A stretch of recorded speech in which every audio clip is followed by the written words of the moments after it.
I'm ready. Let's go.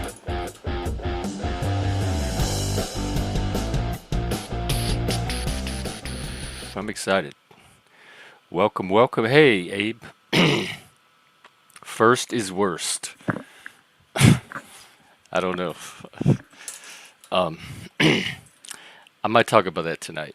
Intersubjectivity. Or I might save it for another day. Daniel Barry, what's up? Good to see you. I do have a short little topic today, and then I'll put the link. But I'm going to wait for a few more people to show up. Checking the news. Israel is, speaking of, this came out of the video I watched today between Benjamin Boyce and King Crocoduck. We're going to take a look at a little sample of it.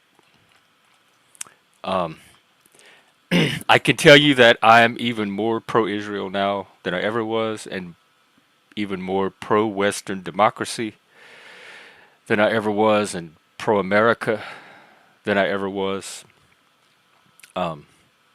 It's a great here. I'm going to put the link. It is a fantastic conversation, and I think anybody that has an interest in understanding Israel, it's worth a watch. Dominus, good to see you. Oh, hey, good. Thank you. You always bring good energy.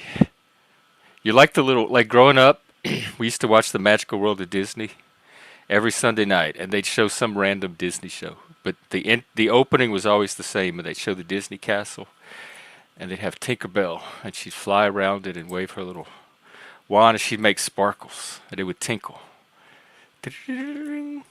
And that was my favorite part of the whole series. So you're like that. Like when you drive by, it's like your little, yes, your little good vibe wand.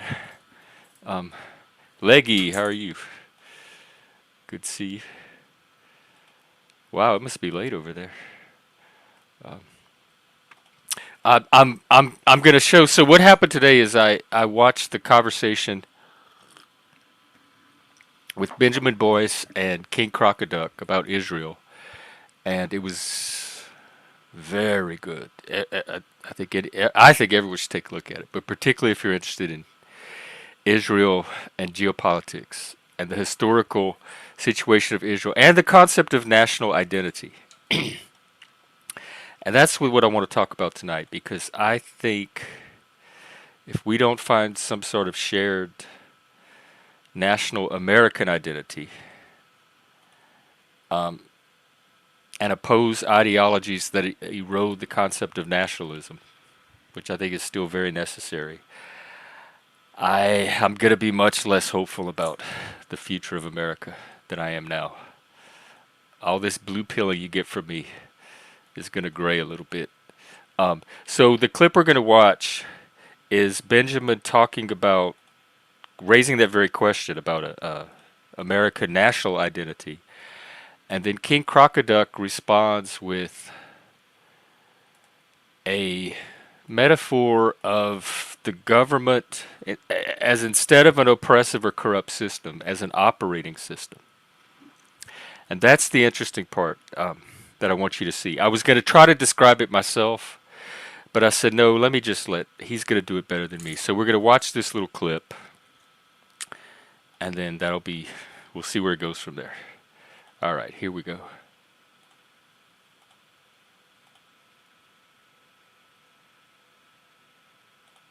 So there was this thread that I kind of just did a response video on. I don't know if I'm going to publish it or not, but James Lindsay made a thread about truth and error, and I think he's continuing to warn about the rise of the woke right, or some sort of anti-liberal influence from the right that could corrupt the conservative project. And when it comes down to it, it seems like he believes that the Constitution is the defining instance or document, but it's more than a document. Like, that's the truth of our nation is found in the Constitution. And I think that's interesting. There's a lot of things to say there, but what is the document upon which, and it's obvious question, but what is the document on which Jewish national identity is founded, and is it more robust than American identity, national identity, and what can one learn from the other? It seems like I'm sure that Israel had a charter that was kind of modeled on the American Constitution because it was a modern state, right? But I'm Yes. wondering if there's something even more robust that informed something more than a constitution that causes that nation to form. And if our constitution is necessarily the correct basis for nationhood to be Yeah. established on. Yeah, so this is a good question. The way I think of it is something like a constitution, a legal document like this. Okay, yeah. Um, it functions analogously to the way a user's manual functions for an operating system. If you want to run the American operating system, this is the user's manual. These are the parts that make up the America OS. And if and of course, because of the limitations inherent to language, there are parts that are deliberately vague and open to interpretation, and But there are also things in there that are open to updates. You can update the software, and there are rules yes, in place for how you can do that. yeah. But is that where the state and the nation intersect, or should that be where the state and the nation intersect? Like that document is where they. I think the state and the nation intersect with more fundamental areas, the philosophies and the histories that have informed the construction and the interpretation of this document. So, extending the analogy a bit, let's say the software runs into an error because there is some vague line of code where it's not entirely sure how to correctly interpret it, so it doesn't know how to interpret a particular program. That's when you dispatch a special group of service engineers called the Supreme Court Justices who have access to the technical manual, not the user manual intended for the user, but the technical manual intended for the engineer, where they go through this technical manual, the Federalist Papers and case law and things like that, and they resolve the dispute according to their interpretation of these more fundamental texts. As well as some history, the history of the development, the patch notes from previous versions of the Yeah, software. yeah.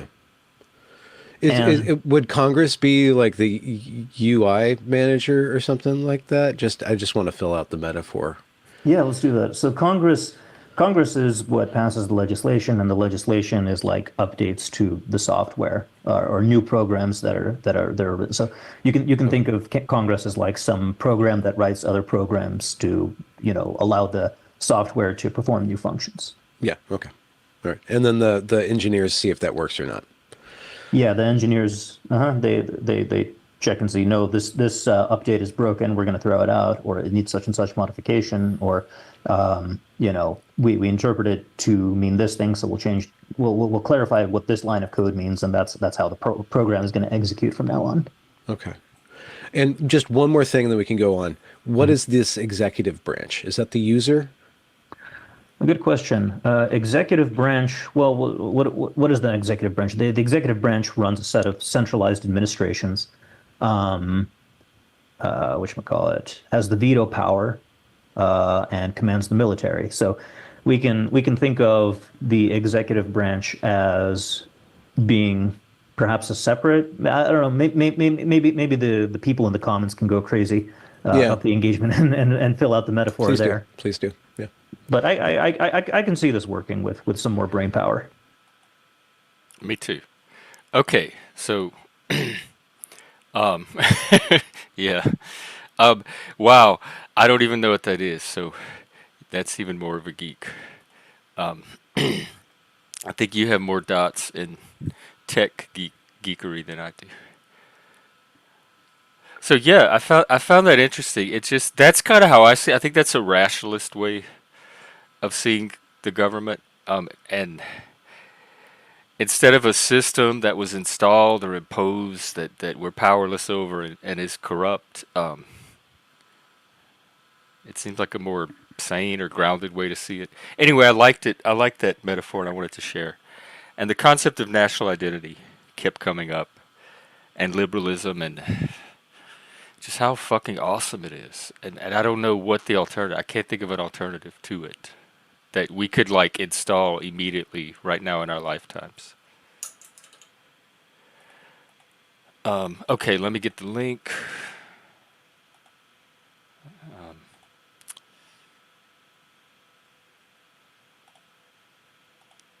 there we go.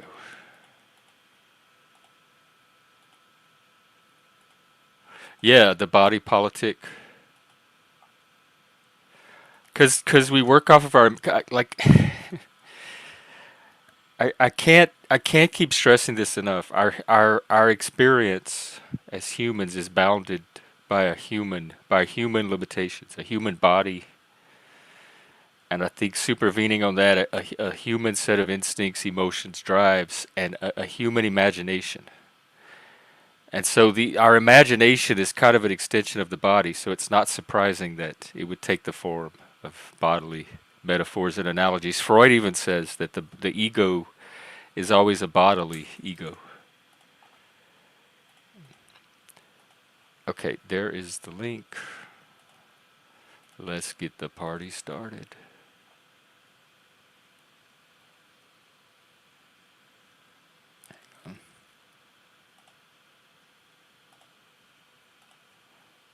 All right, there we go. Yeah, our buildings, everything. That's what we do as humans. We transcend, like we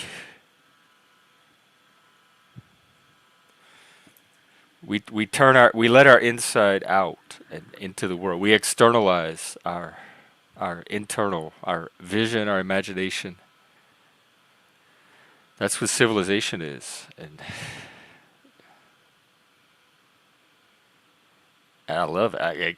It blows my mind how awesome and amazing it is that it's coming from these little monkey creatures on this planet. And I've always said, if there is a God, if there's anything divine that intersects with anything like religion or spirituality, it's got to be human creativity.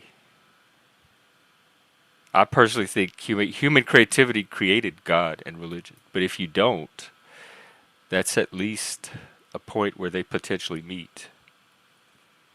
Right, yeah. Kind of like Kant and his categories, but but I also think we're always transcending. Like we're limited by the human, but those limits are not ever firmly defined because we're always transcending them as we progress as a species.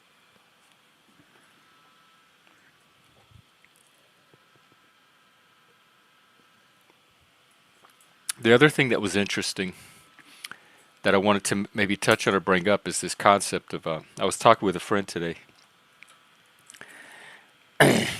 and we were kind of talking about how people see things different ways. Everybody has their own perspective. You have your particular way that you're seeing or experiencing an event. I'm having mine, and every now and then they overlap or they meet. So me and Joe can like tell how we're seeing something, and there'll be some common points of agreement. But none of that is objectivity. Like it's still it's shared subjectivities and intersubjectivity. But I think when you're dealing with the human and human interaction, you're not dealing with anything like scientifically objective. It's all subjectivity. Welcome, Joe. You're on mute. There you Yeah. go. Yeah. Hey, Jeff. So yeah, I'm here for What's up? the morning and the evening. This we love it. Yeah. No, totally random that I just happened to see that you were sharing a stream again. I said, you know what? Today might be the day just to stick my neck back into Jeff's world. Well, I'm trying to put in. I'm treating this like a job, so I'm trying to do about 8 hours a day when I can, Okay. every day. Well, So um, it's still fluid as to when in the day I'm going to do it, and sometimes I break it up. But I try to give it a good 8 hours. So I did some in the morning, and I'm going to put in some more tonight. So usually you can find me every day, sometimes 2 or 3 times a day. oh wow. Okay. Well, that's good then. You know what? I was noticing some things earlier when you're talking about like figuring out how to deal with trolls and such, and I was thinking, if you have to figure out how to deal with trolls, that's probably a measure of success because unsuccessful streamers probably don't have a lot of trolls they need to deal with. Yes, you do draw the trolls and the drama. I had I had three this morning because they consistently come and try to get on backstage. So the whole time you're watching me stream, I'm kicking off trolls the whole time. And there's three of them. Sometimes there's two at a time. Sometimes all three of them are on at once. So it's constantly kicking trolls while I'm doing this because Wow. they're determined to get on. Like because if they get on, that's a victory for them. Like they hacked into the panel that one day, and that gives them that dopamine rush. And they Wow. have It's no amazing. life, so it's like a video game. It's worth them to sit here every day and try to get on the stream for like hours and hours and hours at a time until they get through that one little time, and then they get that jolly. Yeah, okay. That makes sense then. And that explains why you asked if I was legit when I joined this Yeah, morning because because they're um imitating. They watch who comes on the stream, and then they'll imitate their avatar, their name, their font, wow. their emojis to make it look identical to that person. That's why I have to be so vigilant, even with people I know. Okay, and I wasn't using the Mr. Record handle back when we had last talked, so you wouldn't have known. Right. So, how was the rest of your day? Pretty good. I actually just got my latest investment thesis written and submitted like minutes ago. So um for me it's similar. I'll throughout a day is I'll be on and off throughout work. I'm very flexible with it because I'm going on my own Self-employment. pace. Yeah, and it's fun in some ways because you're not stressed at all. It's just one thing that really got me with traditional employment, and it didn't matter where I worked or if it was like a politically correct um, um, type of environment. I have this. I hate being late to things, right? Because when I'm late, it feels like I have deceived someone. If I say I'll be somewhere on time, and of course, it's just a sense of work ethic. One of the most common things that would cause me to lose sleep, like for just a significant portion of my life, is um, being worried about sleeping in and missing work. And my problem when I was um, doing a normal 9 to 5 is that I would wake up sometimes an hour before my alarm goes off, and then I can't go back to sleep. And it's just that you lose an hour every day for sometimes, a week, 2 weeks straight. That really adds up. I sleep so much better now because even if I do happen to wake up early, because like it's been the summer, you know what the summer's like, and sleeping in the south in the summer, you'll get woken up because you get too hot. But you know what? I can just go back to sleep, and I wake up at 9 or 10 that day to make up for getting too hot in the night. Big deal. I'm not late anywhere. Hmm. And that alone is just one huge thing that you don't even think is possible until you do it. I think self-employment is, even if you don't do it, knowing that you have the option of doing it is one of the most empowering things people can do at this moment in time in the modern world where we are today. And Hmm. but honestly, if I could, it's getting easier and easier and easier for those opportunities are coming within the reach of everybody now. If you have the slightest bit of creativity or enterprising spirit, if I can do it, I swear to God, anybody can do it. Because I'm an So idiot and a klutz when it comes to that kind of stuff. Abe was saying that I one thing I neglected to do last time is I forgot that there was the YouTube chat, and I actually was actually not expecting there to be such an active chat. That was another thing I noticed when I like looked back at Oh, like the archive of the stream. I was like, wow, the chat was popping. I should have been oh more yeah, responsive. it's been popping lately. And I'm thinking, wow, Jeff has really like come a long way in like the 9 or 10 months since we talked. And um but yeah, it's I see Abe just said that he thinks I would make a good co-host. And I'm thinking, um is that just based on this morning? Because I feel like he's yet to see he's yet to Well, realize how much let he me can be give you tired of me. a little bit of context. If I could just speculate, Okay. there's a lot of drama that collects around here, and a lot of the people that come here are from drama communities and troll communities. And I think it is a breath of fresh air and so refreshing to see somebody as intelligent and articulate and calm and grounded as you and able to model what's possible in a conversation. So I think for that reason alone, you're kind of a rarity in what we've been seeing lately. Well, that's nice, Jeff, but I would contest the articulate part. When I was playing back some of the stream this morning, I probably counted like 30 ums for me. I, It I, sounded like I more don't than. count those, A, because I don't notice those, and B, because this is a neurodivergent space, all that kind of weirdness doesn't even like It's is true. not like I most of us can look past all that here. So I worry less about that. And I still believe me, you can go watch for yourself the streams. But when I say you're one of the most articulate, I No, well, mean thank that, you. even with the ums.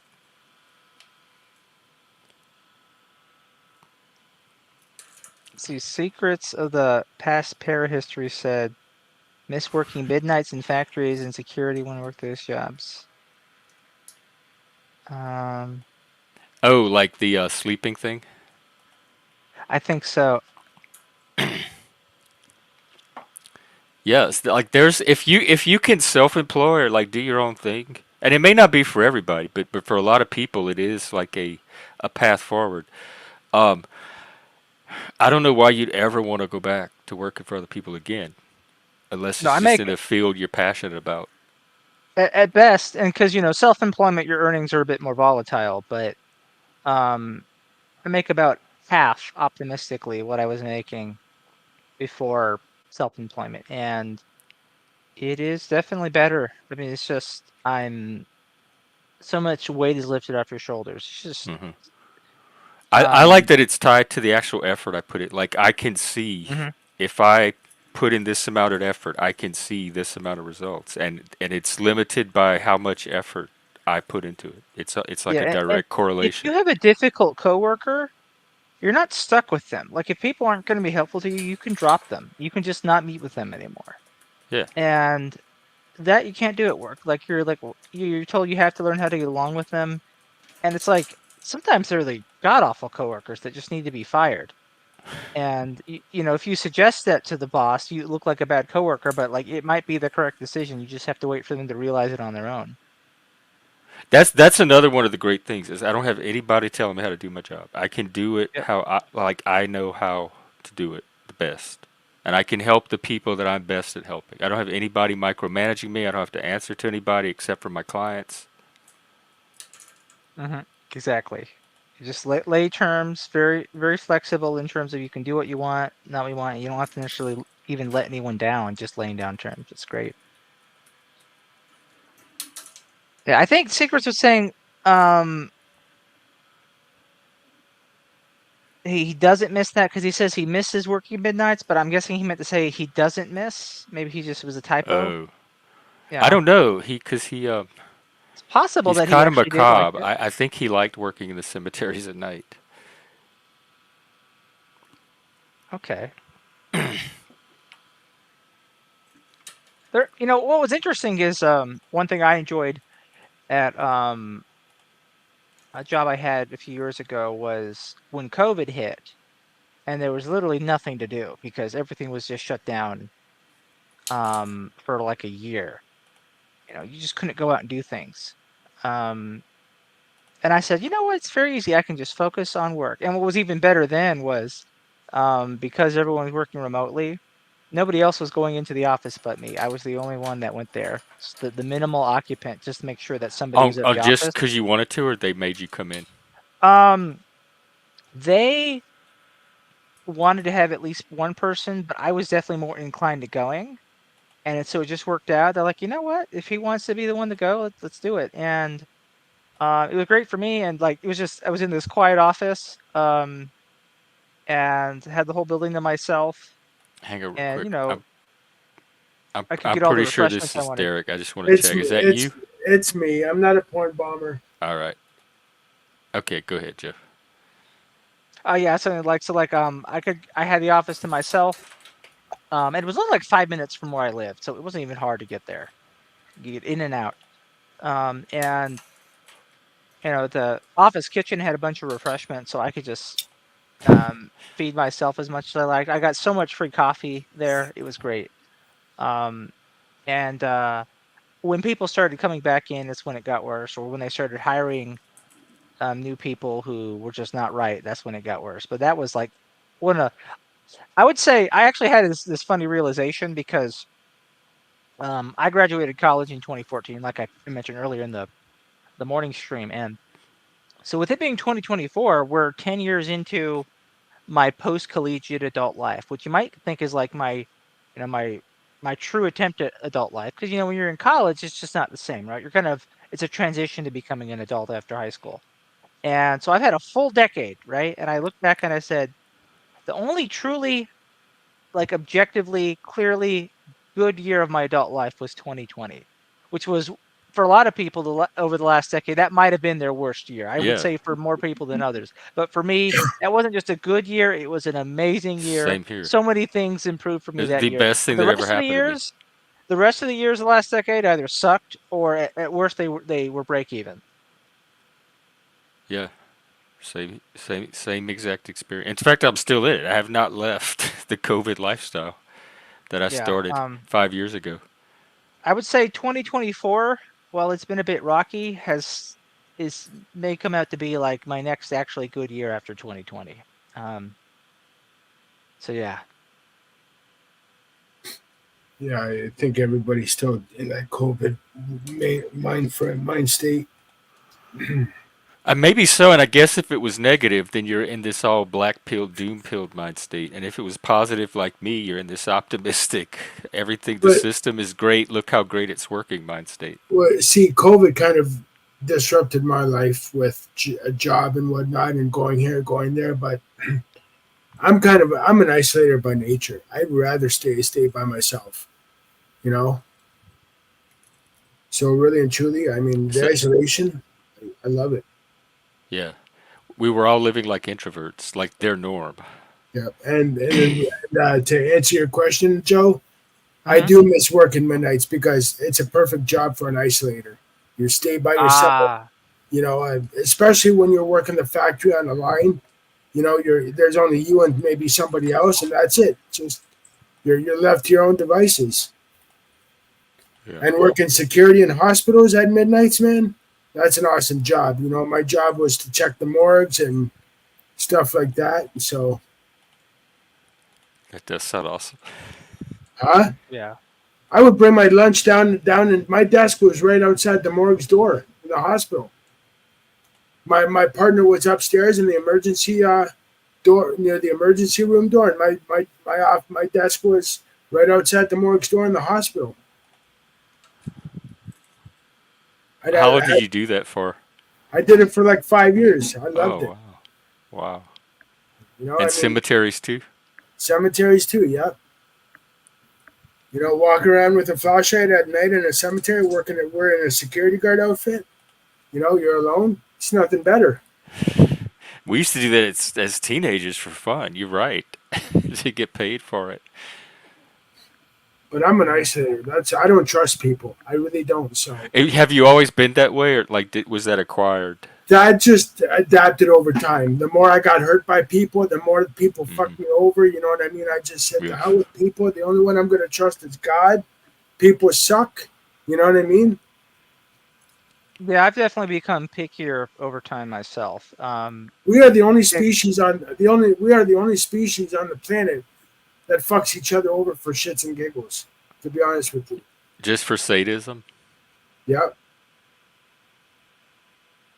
I I don't think know. porpoise is. Sometimes I've seen dogs that like to be bad just to bug us. My sister had a dog who he would intentionally misbehave because he he he knew it would get under her skin, and he just got this little rascally delight out of it.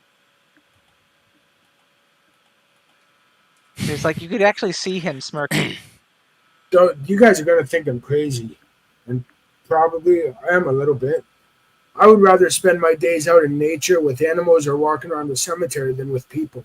Oh yeah, I totally get it. Like my time alone in nature in the desert was what started my healing. That started my recovery. Like You, that Mhm. there's absolutely power in that. so you took a page out of Jim Morrison's book. You went out to the desert to get lost, and you found yourself. Yeah. Did you take Not intentionally, it kind of just happened, but once it started happening, I kept following it more and more, and Did you that take was my peyote and path. shrooms? Did you take peyote and shrooms while you were out there, or no? No, just a lot of alcohol, probably some weed. Well, weed I can see. Alcohol, for some reason, I can't picture you drunk. Well, I was deep in grief at the time, and I hear that. I was doing anything that could alleviate that. Plus, it was Vegas. Alcohol flows freely everywhere. Well, when I Mhm. lost my mom in 2015, I had to, like I said a couple of days ago in your chat, Jeff, I had to take her off for life support. Hmm. So nothing. So you guys want to talk about loneliness? Fucking grief. Shit. That's what happened with me too. It was I watched him. I watched him go. He was on a vent. It sucks, man. Yes, it does. It's I've never been the same. Well, I mean, you just, I've never been the same too. It's just we learned to cope with it. We learned to deal. You know what I mean? Well, Hey, we go on, and I yeah. think in that going on, we grow, we learn, we grow, we I hate how adapt, we people. change. I hate how people say get over it. Well, you can't get over something. I ignore it. You know? Everybody. Grief is different for every single person, and I just Mhm. ignore people telling me how to do my grief. I ignore them like I do everything else. I deal with my grief by just living each day in my mom's memory. You know what I mean? I'm carrying her name on. I think you do whatever works and whatever feels right to you. I don't think there's it, just like kink shame. I don't think we should grief shame either. No, Yeah, it's interesting to me how people think there's a right way to respond to grief because I mean a lot of the attitude people seem to have is that somehow it's especially if we're talking about the grief toward somebody who's died. There's something that is owed to the deceased, but when you think about it, I mean they're dead. It's not going to affect them how you Right. handle your grief. yeah, Unless you have but spiritual beliefs. yeah, Yeah. like me, like I'm a Christian, and I mean, I think that like I put it this way, I could be out on the streets getting high again and homeless. How would that benefit my mom's memory, right? Right. How would it honor her? Right. Do you do you talk to her or feel like I talking? talk to God, and then I talk to her in my prayers. I like that, Abe. When a loved one dies, a small piece of them becomes a piece of us. That's man, that's poetic. I love that. Can I remember that, Abe? I mean, I can remember shit, but would you mind if I use that later on? I always want to ask people if they mind if I did use it later on or something. So Jeff, I Hey, noticed some Puffy. people have the star badge That next is to our. their Oh, name. well, I'm glad you asked. That is our memberships. We have memberships for just 99 cents a month. You too can join the Outliers and become part of the Outlier community. You get a nice green color in your name. You get a badge. The longer you're a member, your badge changes color, and you can buy memberships for other people as well. Oh, So, okay. and we have super chats.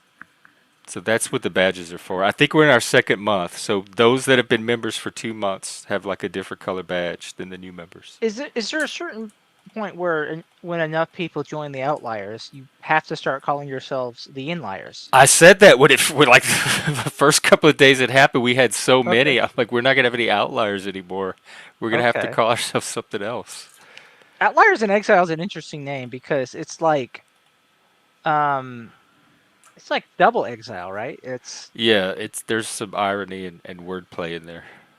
like imagine you could be an exile, right? But you're not only that you're an outlier. So if you run into another exile, you may not even fit in with them. Right? Oh, it's very true. There are definitely many outliers exiled from each other. It's more like a archipelago of little islands than it's any Hmm. kind of unity. But at least we all have something that ties us together. Hey, Amanda.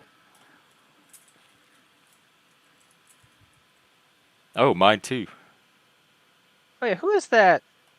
I saw there was a comment in the chat this morning who thought I might be an ESTP Myers-Briggs personality Oh type. yeah, that was we have a few typologists in here. They like Yeah, code read and test their typing skills on people. I think it was ESTP.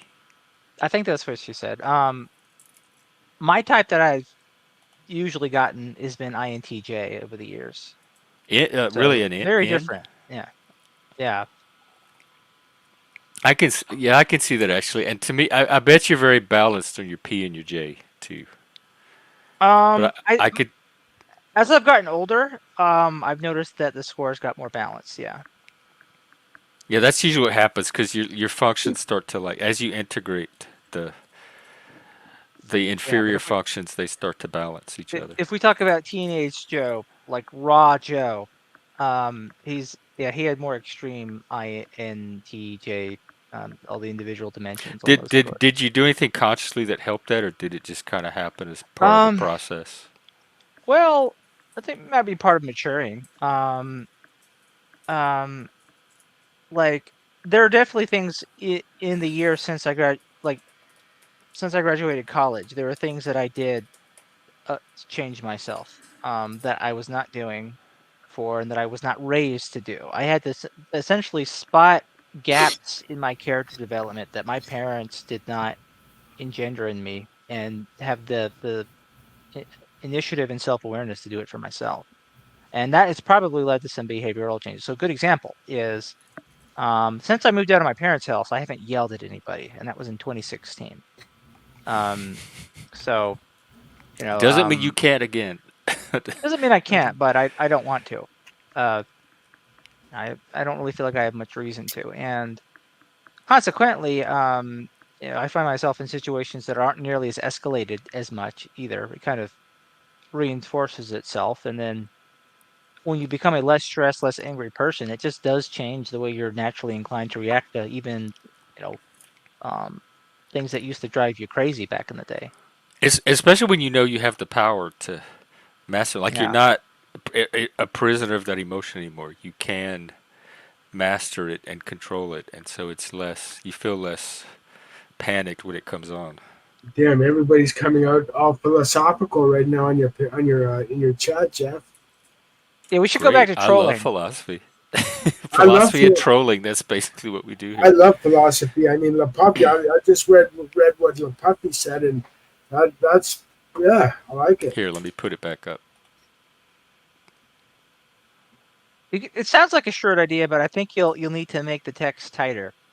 Um, or you could intentionally put all the text on there, and then the gimmick of the shirt is that people will stop and stare at it to read the whole thing. We judge each other for our proper mistake, but take a look at yourself in the mirror.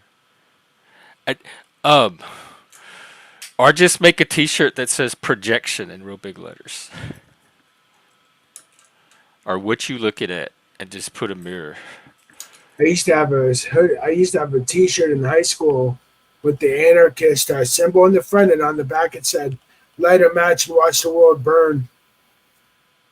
That sounds like a T-shirt you would have, Yeah. and me.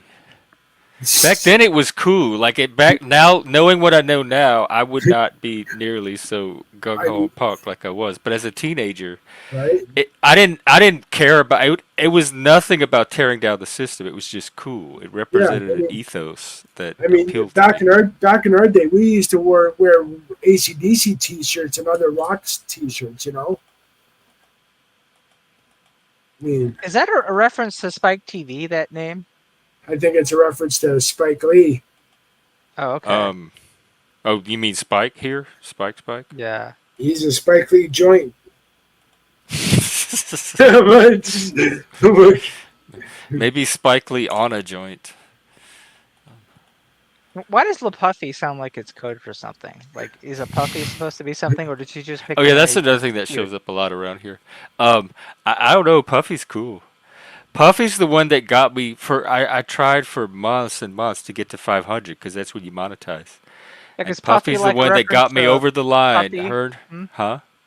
Is Puffy a reference to this kind of Sh- Puffy? She's very ambiguous about it. She's the one with the goats. She has live goats that she shows us. Oh, okay. I love goats, man. I mean, yeah, I grew up on a. I And she did some. draws. She comes online on stream and she has a pad and she doesn't look. She draws like upside down. I mean, without looking from the top Nice. down with her pad facing forward. She'll draw a picture Interesting. of you or a picture of me, like sketches. See, Buffy, you can come up if you want.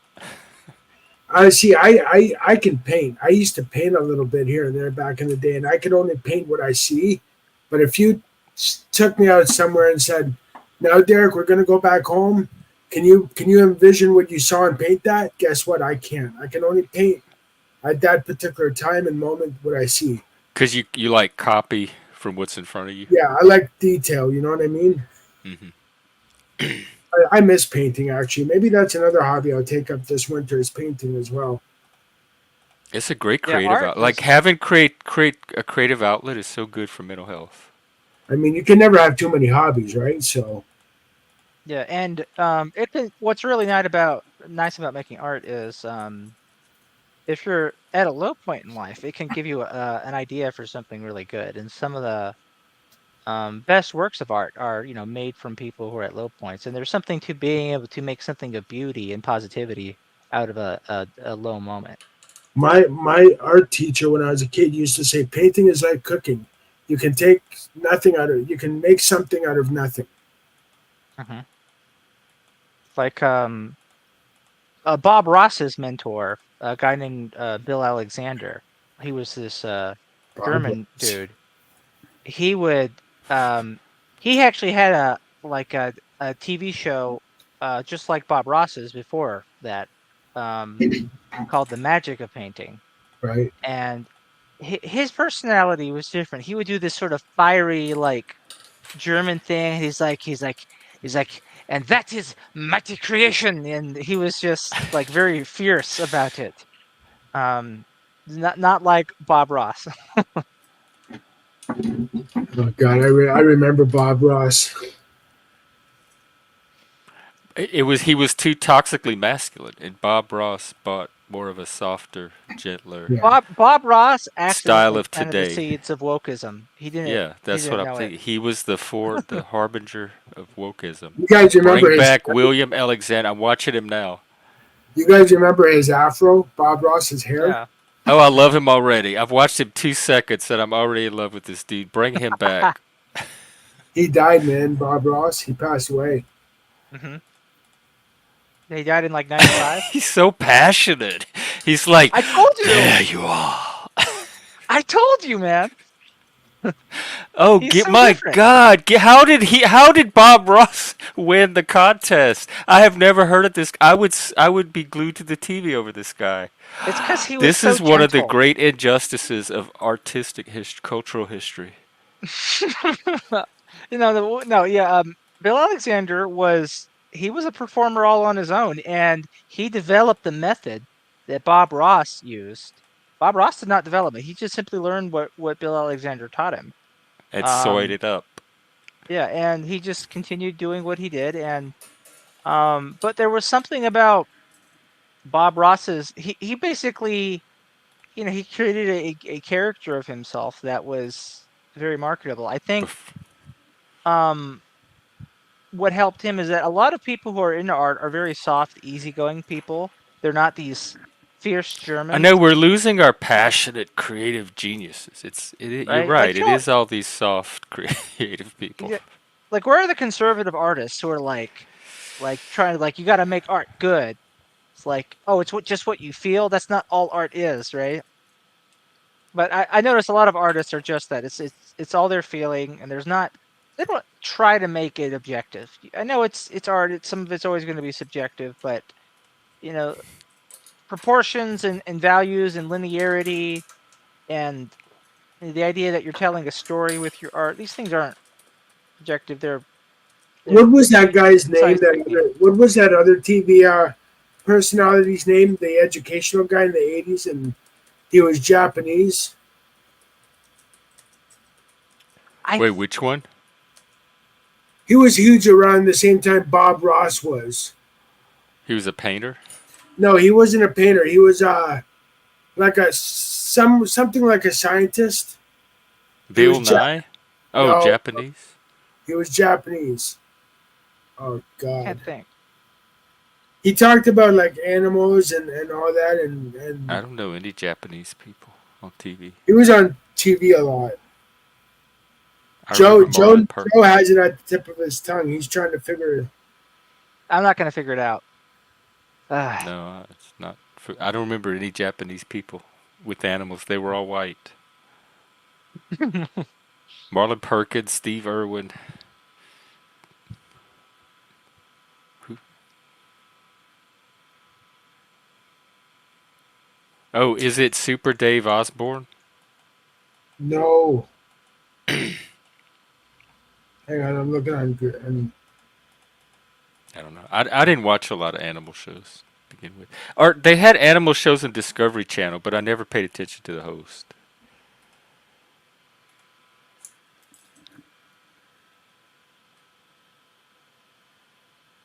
what would you I'm say looking is at. your more active show? Is it if you do a stream in the morning or the evening? Oh, YouTube gives you all that. My peak streaming hours are like 9 in the morning to about 9 at night, and so that's where I Okay. try to put my. But the hours outside of that are not that much different from those hours. So Okay. I don't worry too much about it. But if I want to do peak hour, that's about what it is. Gotcha. Yeah, I've been thinking of getting more into streaming, as I try to diversify like the way I do content about investing. I'm actually talking to some of my old IDW friends about that, to see if we can actually have some ideas on how we want to do it. Um, Like an investing channel or an IDW uh, related. just investing. Like I would not do anything IDW related at this point. And um, so the idea would be discussion about investments on a stream.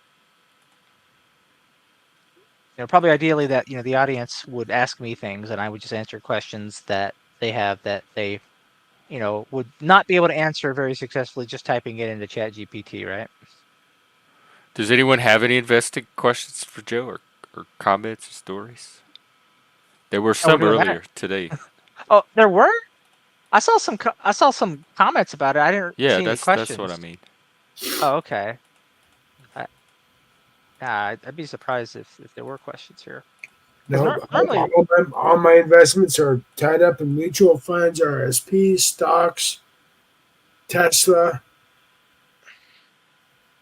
My friend tied tried to up get in Tesla. my friend tried to get me into the Bitcoin crap, but then I another couldn't friend register for the with Coinbase with it. I couldn't ever verify it, so I said, "Fuck it. I guess I'm not getting crypto." another friend of mine told me Bitcoin's a scam. So yeah,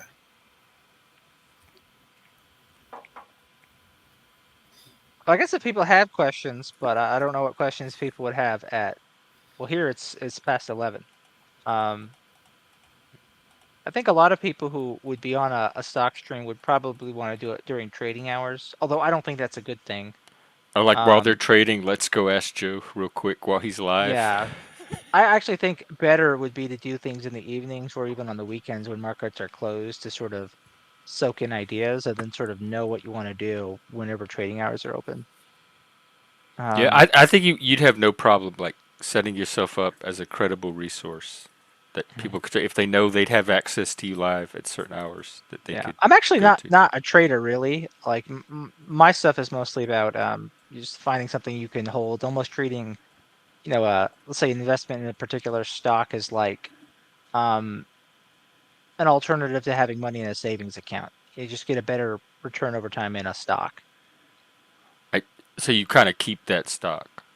Right. You Yeah. find The one that idea you isn't could that. keep. Yeah. The idea isn't that you're looking to do something where you get in and out that day or that week, like a lot of people do. Like so, when you see a lot of stock content on whether it's X or YouTube or whatever the platform, they're always looking at those price charts, that show them going up and down with the green and red bars. Oh yeah. It's almost all of them. That is not me. I don't even bother with that stuff. Um,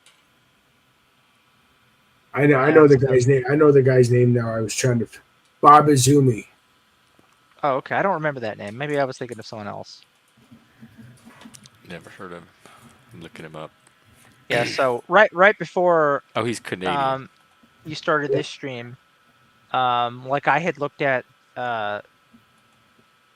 Discover, so the credit card company, and they're publicly traded, so they have a stock. So I formed an opinion about stock, but I did it based on the company or as a long-term investment versus all these like trading signals based on price movements and stuff. So you like try to assess if they're going to be around in 10 years and still successful. Right, yeah. So, um, because that's really what the point of stock ownership is. It's the trading is more of the secondary meta thing that's formed because it's you can technically do it on a public trading market that's open several hours a day and 5 days a week. But that's really not why stocks exist. Stocks exist so that people can have an ownership stake in a business and to give some more opportunity to that to a broad community of investors, right? Because if every business was like a small business that you try to start with people that you can talk to, it would be very hard to start businesses. So having public markets makes it so that if you want to put a business idea out there and sort of crowdsource a lot of capital, you can do that. And the people who initially crowdsource that capital, by buying the first shares, are going to be looking at it from a long-term perspective. But people can, of course, will easily lose sight of that over time. Is it well with the system being as corrupt as it is? Is it morally? Is it morally irresponsible to buy stocks and own stakes in businesses because that props up the current system, or is that a solution to the corruption if more citizens bought the stocks and took more stake in the businesses, they would be less corrupt? Well, I don't want to put words in your mouth, Jeff, before I answer. So when you say the system is corrupt as it is, like, what is the system, and then what about it is I corrupt? have no That's idea, but whatever it is, a lot of people take that as fact around here. And there's a okay. lot of Gotcha. hostility to like anybody buying into or supporting the system in any kind of way. So I was kind of wondering where stock ownership fell in that. Is it Okay, a creative solution to reforming the system, or is it like selling out to the system if you decide to buy stocks? gotcha. So what you were saying kind of reminds me of this line from the Snow White film where Grumpy says when they find Snow White asleep in the bed, he's like, she's one of them women folk, and they're full of wicked wiles. And one of them asks him what it is, and he says, "I don't know what wicked wiles are, but I'm again 'em." And so maybe that's just how people are when they hear about the system and stocks and things. You've just summed up like 90% of. Thank you, Joe. Um, And but yeah, I think it's a big part. It done right, it can be a way to be free from corruption. And So it's a if way that people it can can. feel okay about buying stock, they're not feeding into a corrupt evil system by doing so. Uh, They're just no, not taking care of necessarily. themselves, their families, providing them a decent alternative to savings. I would say that there's only really a few companies where owning that business for the long run is unconscionable. The only one that immediately comes to mind is Geo, which is basically a private prison stock. Right. That's absolutely disgusting to me. I don't feel that nearly as bad about, say, owning shares of Altria. Um, I don't even know. Altria it's a tobacco holding company. So they own Marlboro. Oh. Um, and because you're literally just making money off of cigarette addiction. But like with that, I just sort of feel like we have told the general public the risks of cigarette smoking for decades now. Anyone Right. who's a customer today, Oh, I have no problem profiting off of stupidity. right? Are there fentanyl stocks yet? I don't, not to my knowledge. But like some people will sometimes, like Altria is called like a sin stock, right? So are like casino stocks, for Oh, I'm a example. Satanist. That's probably the ones I'm gonna want. Okay, So yeah. okay, You know, so I don't worry about that stuff too much. And there are ways to trade and invest that don't really require you to do anything dirty. You use public information. with resources that are available to the public. Pretty much anybody can open a brokerage account and put in a trade order. It's done anonymously. It's done with lightning fast execution. There's no favoritism really. And so your trade order is about as good as anybody's. And if you just do it based on the facts, like the company makes this much money, so it should be worth this much, and if it has this many shares, this is what a share should be worth. You don't have to trick or treat anybody doing that. You can do that quietly. You can never speak to anyone. All you got to do is just read the financial disclosures that are sent to the SEC and therefore made available to the public. Everybody has the same reports then. It's So tell actually me, illegal. It's So there illegal is to transparency, and there's more yes, it is. transparency, I think, than people realize. It is illegal to trade, so buy or sell based on material non-public information. That's what insider trading is. If you have material non-public information about a company that will affect its stock price, and you trade before that information becomes public, you must be an insider to have that, and so that's illegal. That's what Do insider you trading think is. Congress is vulnerable to that? What's interesting about Congress is that they probably have a lot of information that is non-public, but may not be specific to the company, but they just know it's gonna happen, right? So most of the things that would get you busted for insider trading are things that um, um, he says he's gonna need to see this guy's bank balance before he takes advice from him about the stock market. Well, I mean, I don't give advice, so I mean that's fine.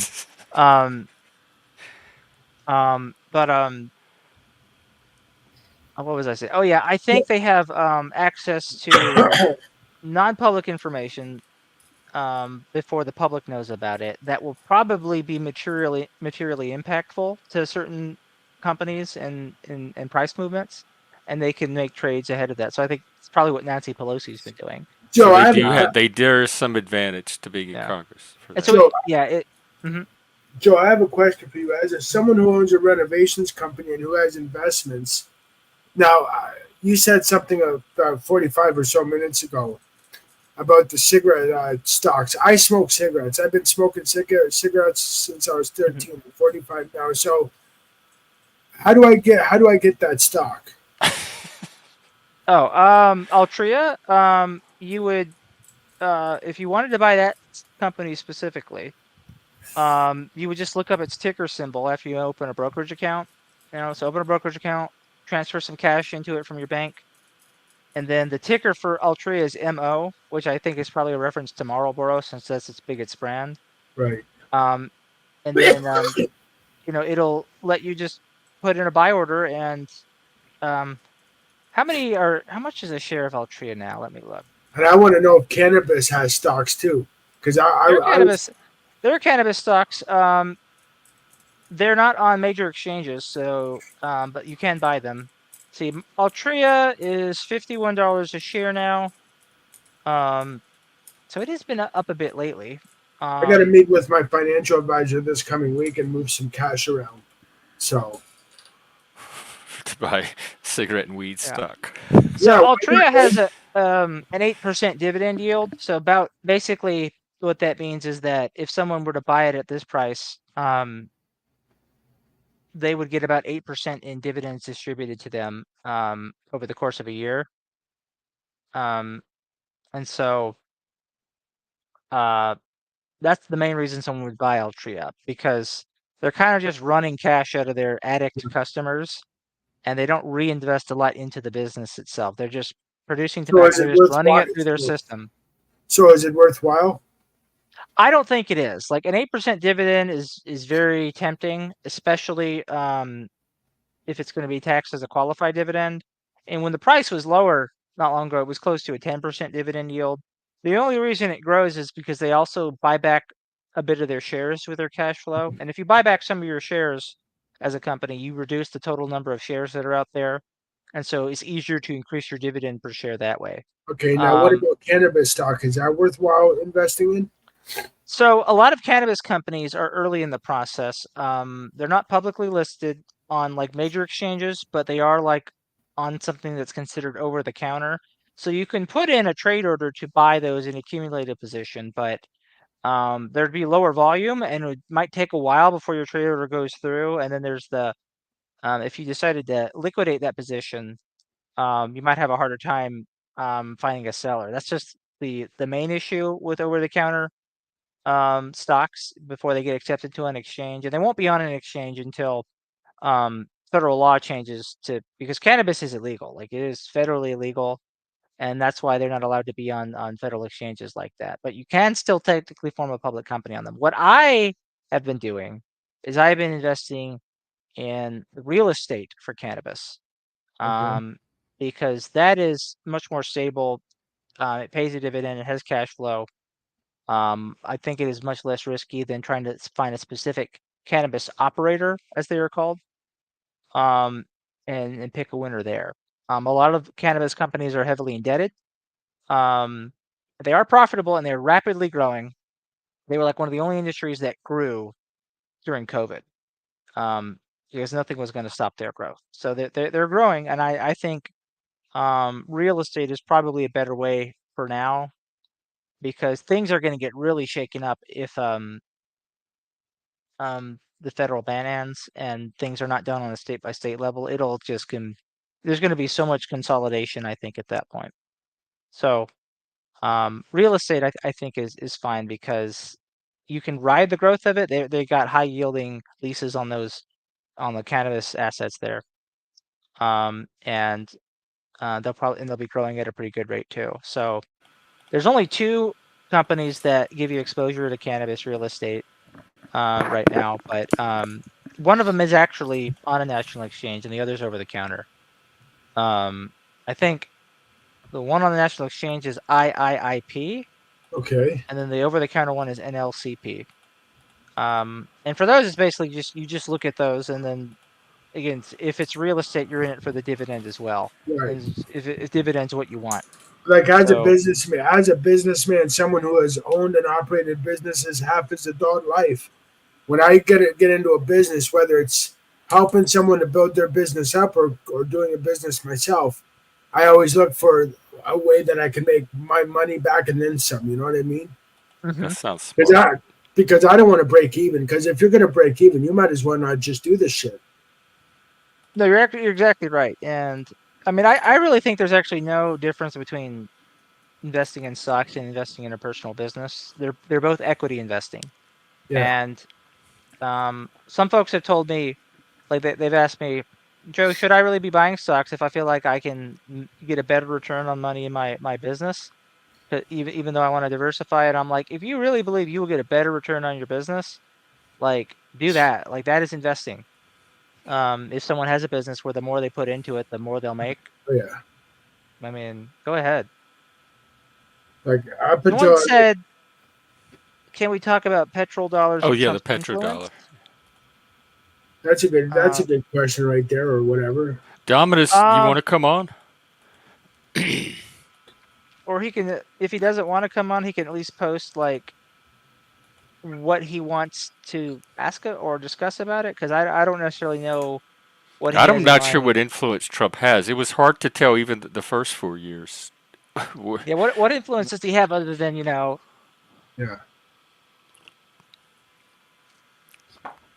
Uh-oh. Did he Well, he must freeze? have. Well, he must have influence with the Almighty upstairs because the guy, the guy survived 3 assassination attempts. Mhm. And there might be more. They just released that letter.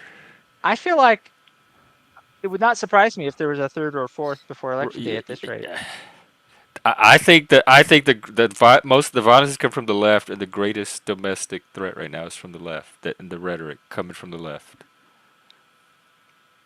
Yeah. They will So do Dominus, anything to stop this perceived threat to democracy. Dominus, or if I want to be a good Latin student, Dominus. Um, tell us what you have in mind um by that question about the petrodollar and Trump's influence. Like, what is Trump's influence? Why does it, like, when you say his influence, is it like he's supporting it? He's gonna um weaken it? I mean, what's the influence here? Do you consider the petrodollar a conspiracy?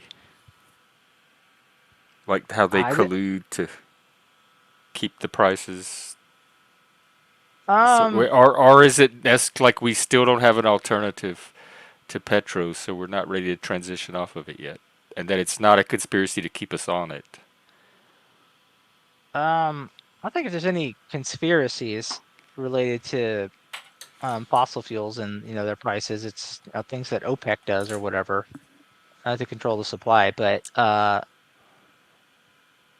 don't think it's really. But I think it's kind of like you said. We don't really have anything else to work with, um, and there are like a lot of. There's always going to be um supply and demand mismatches with fossil fuels that create these times where fuel prices are really high and people aren't happy, and then everything feels like a conspiracy when that happens.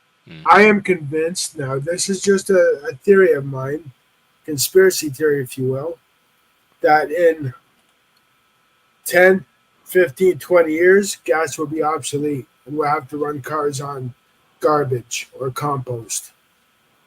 Oh, kind of like in Back to the Future. Yes, Are we even gonna have cars? where we might have flying cars, cars that fly. We are. I mean, they already have a flying car already. No, we won't have cars. We will be driving somebody else's cars. All right, we'll own nothing and be happy. Oh fuck! Don't get me started with that Kyle Schwab. I fucking went down that rabbit hole when this whole shit happened, man. Don't. What I like about Elon is he's proposing that people who buy Teslas will be able to use their Teslas to earn while they're not driving it. That is a very neat concept. Wait, say it again.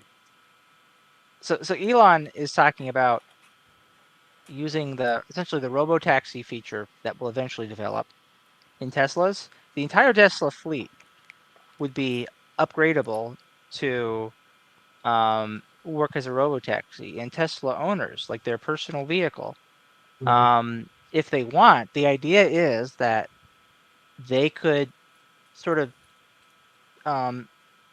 put their car into the robo-taxi network and have it be, because this is with autonomous driving, have it be used to almost like an Uber, essentially. And So then when make you're money, like get a yeah, cut and from it. earn for you. So you buy a Tesla, then you're gonna like, you know what? I'm just gonna watch TV and movies all day. I really want to see the 35th Marvel movie. And Jesus. and while you're doing that, you know what? I don't want to be unproductive. I'm gonna make my Tesla work for me, right? So I'm like, I turn the switch on. You know what? It's in the Car robo taxi slaves. network today, You know, and it can earn for you. I heard If a they're couple. enslaving us, we're gonna start enslaving our appliances. I heard a couple years ago that Domino's actually has drones now delivering their pizzas. Yeah, I think Amazon did drone delivery or So tried much can go wrong with piloting I so it. mean, much. Can, I was delivering pizzas for Domino's a few years ago, but I resent being called a drone. Like that's just not me. no, I don't. I don't mean no. I mean like fucking. But no, I mean I heard that a few years ago that Domino's has drones. That I mean, so much can go wrong with that. I You could know. take. I mean, you could take a 22 rifle and just shoot a drone out of the sky, take somebody's pizza, and there's a free pizza for you. Well, and also a drone's not going to be like, this doesn't feel right. Oh shit, I don't have the breadsticks. Let me go back and get. They're just going to fly and come back, and they're going to Yeah, be dumb about it. it's like these They're gonna self. start stealing each other's pizza out of the sky. It's like these self flying planes now. These passenger planes that we all go on. Did you know that there's self flying 747s now, with no pilot or co-pilot involved? Oh, Caldy. Interesting. I Can't think the imagine the insurance pilots are for a still self-driving there, taxi. I mean, there's so much that like could as a go wrong. backup.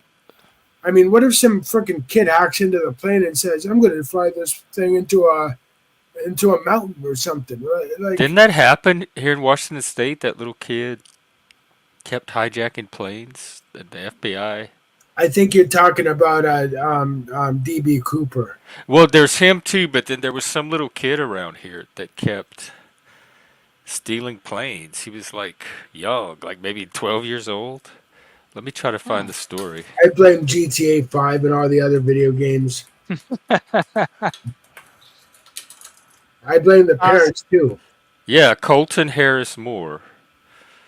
Um, they call him the aircraft. He was the aircraft bandit. He he stole boats, aircraft, cars. That was his hobby. He would like steal vehicles. Uh, He stole all these planes. yep, Yeah, so GTA. Colby, I think And he was a you raised teenager. an interesting question about insurance for a self-driving taxi. Um, I actually think insurance for a self-driving vehicle will be almost zero. The minimum amount of insurance just in case, like, a hurricane hits it or something, but not for like accident-related stuff is going to drive insurance premiums down so low because they'll Did, almost never happen. did you guys see what Spike just put? A 71-year-old man just got charged with a felony for shooting down a Walmart drone. Like today? Like, is it in the news or he's? It's got well, if Spike Lee um, put it in the chat, it's got to be in the news. Yeah, no, but I'm just trying to figure out how It's much true. of a If, story. it, I'm if just it's in trying the to. chat, that means Is it it's like news. breaking news or is it like 3 pages in? I'm just trying to picture a 71-year-old man sitting out on his porch with a spit can and a 303 going, oh, there's one of those damn drones now. Yeah, that's what I'm thinking. Like, just from this what I've seen of this YouTube, I could picture people shooting people's food and packages out of the sky now. Discharging a firearm in city limits, yeah. That's against the law no matter where you live.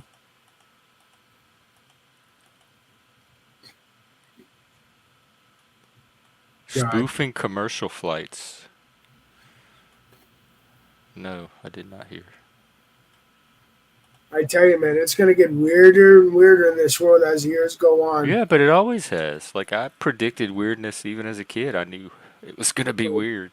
Well, Jeff, you are weird, so I mean, weird knows weird, you know. Oh yeah, maybe neurotypicals. I'm weird. I'm weird too, so don't worry about it. I'm the kind of guy that likes to watch. Yeah, you hang out in cemeteries at night by yourself for fun. Which I also did, so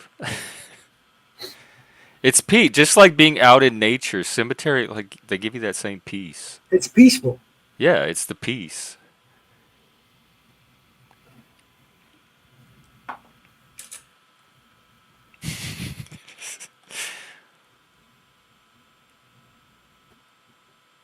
Did he know what it was, or did he think he was like being invaded, or was he like the package for him? Oh God, invaded. Did they not tell him it was going to come by drone? Batteries not included, man.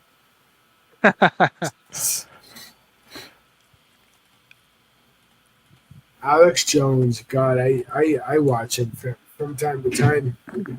Is that where a lot of the conspirators are coming from? Yes. He ironically got his start. He had a cameo in Waking Life, which is like one of my favorite movies about philosophy. Yeah, Are a there lot of the other conspiracy people come vectors from of him. do what? I said a lot of the conspiracy people come from Alex Jones. That's what is, yeah, I guess. Like, is he that convincing? Like, he's not somebody I would think. He A lot reminds of me like a people- TV preacher or a No, was a it lot of people really telemarketing believe the stuff commercial? he says. A lot of people really believe the stuff he says.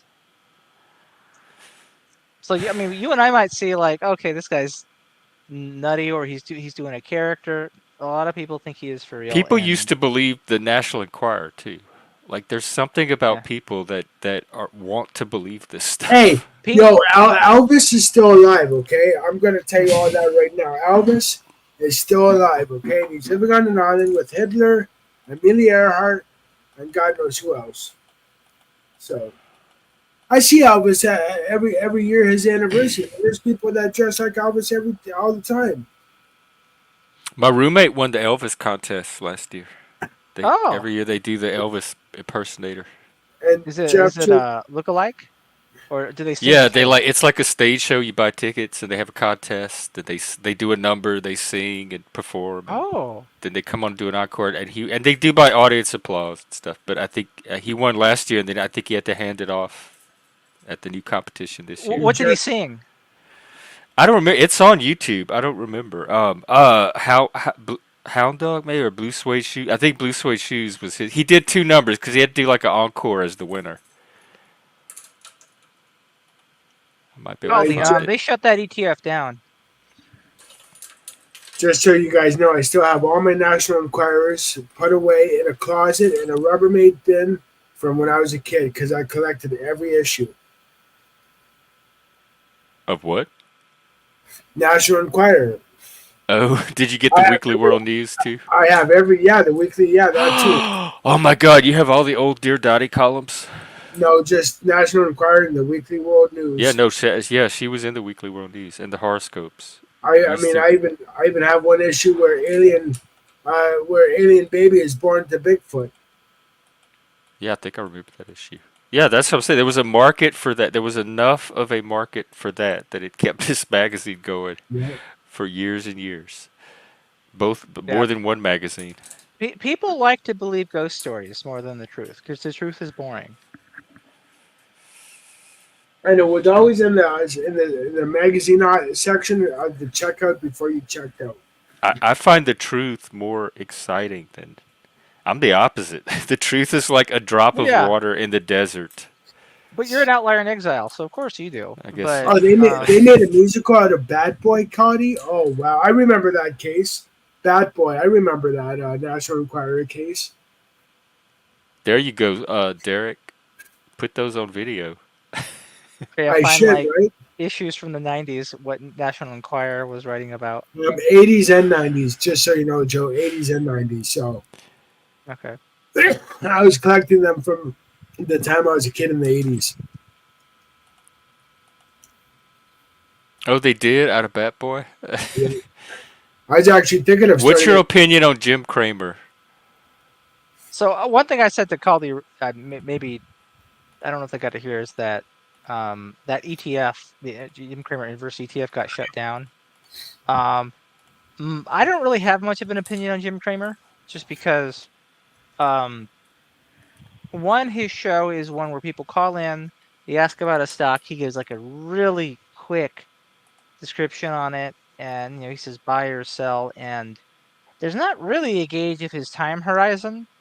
Like is he like trying to predict something in the week, or is he thinking it'll be a good business over a long period of time? It's never really that clear, and I feel like he's probably smarter than your average person when it comes to stocks, and when I do hear him, he knows a lot of hard facts about businesses. Like you mentioned a business, most of the time he already knows about it. So that's better than a lot of folks. I don't know like an objective way to like measure or rate him, just because I don't know what he has his cash committed, what kind of returns it's gotten him over time. He's just a guy who's giving his opinion on stocks, and it's always like in the moment things that can change a lot. And I think a lot of people like to hate him just because he's famous. I think to me it's like he just has this weird accent where he seems to slur his words a lot, but that's my only real gripe about him. Well, this Yeah. sounds like he's doing pretty good. He's entertaining though. He basically was the first YouTuber. Like he would just have all these wild reactions on TV, like he's basically live streaming the stock analysis, taking calls from guests, right? I mean, what so many people do on YouTube and similar platforms now, and then he'd have like all these gimmicky reactions and stuff for entertainment. He'd ham things up. That's a lot of what content creators do. He was like the first person to do that before we had the platforms to make it possible. Other people did not do shows like he did. Yeah, and So, yeah, it's William just- Alexander too. Oh yeah. Well, he wasn't taking live call-ins. That was a thing. Okay. Kramer's like he was What basically a streamer. what era is Kramer? Like what decades? He started in like I think 2005, 2006. with the show. Okay. Yeah. So he's just been going since then. Um, what are people saying about Kramer?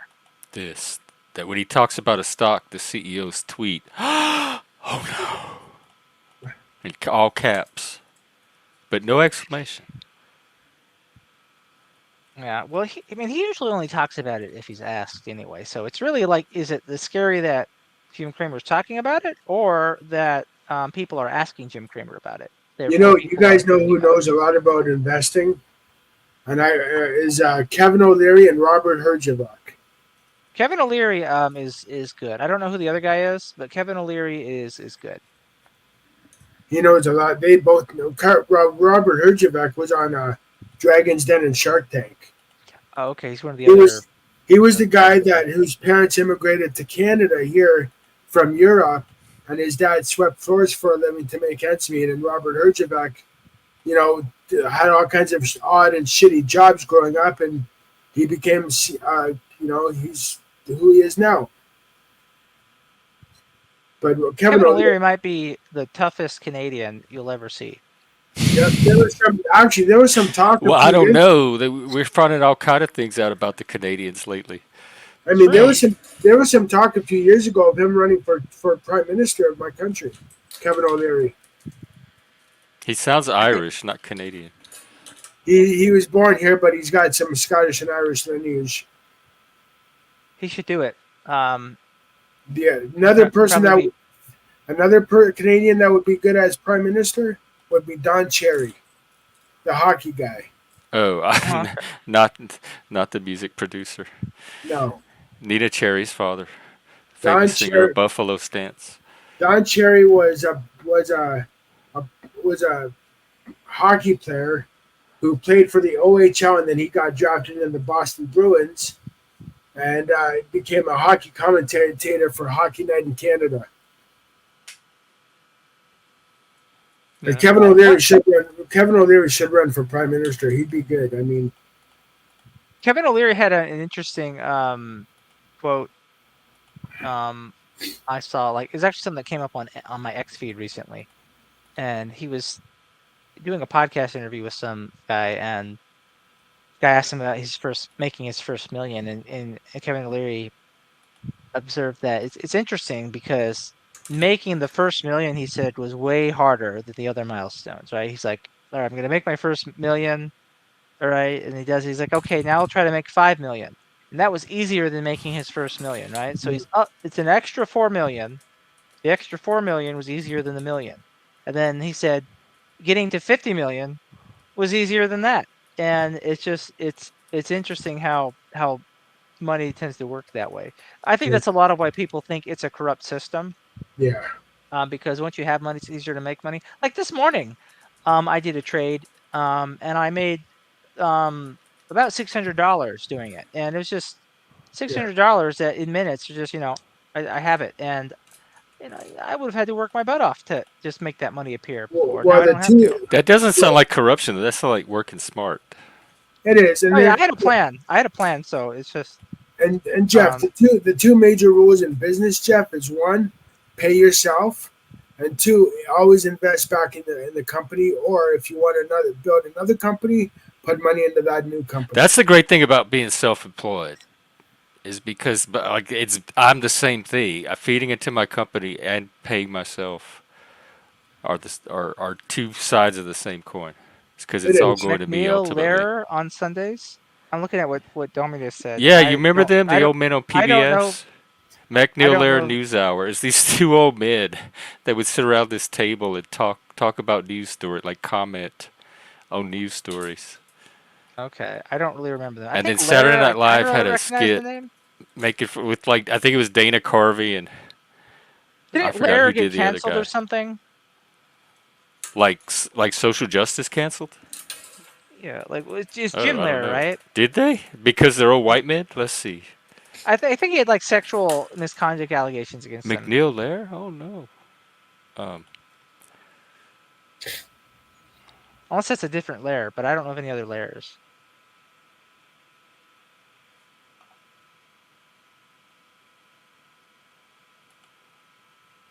Well, Phil Hartman, R.I.P. I think World War II was my favorite war.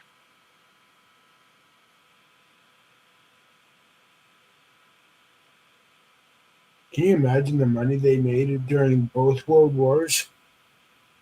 Someone made money on those, certainly. Yeah, the government. And also, did you guys know that here in Canada, taxes were supposed to stop after World War One? Oh, but they did it. No, right? Because the government knew they were making money off the people. Is that why they didn't stop? Like, what's the official reason? Because they were greedy and they knew that they were making I good. know, but I'm sure they didn't go out and say, "Hey, we're continuing taxes because we've decided to make money off of you." What, Just what No, would they no, have? What would they have done as an alternative to taxes? I don't know.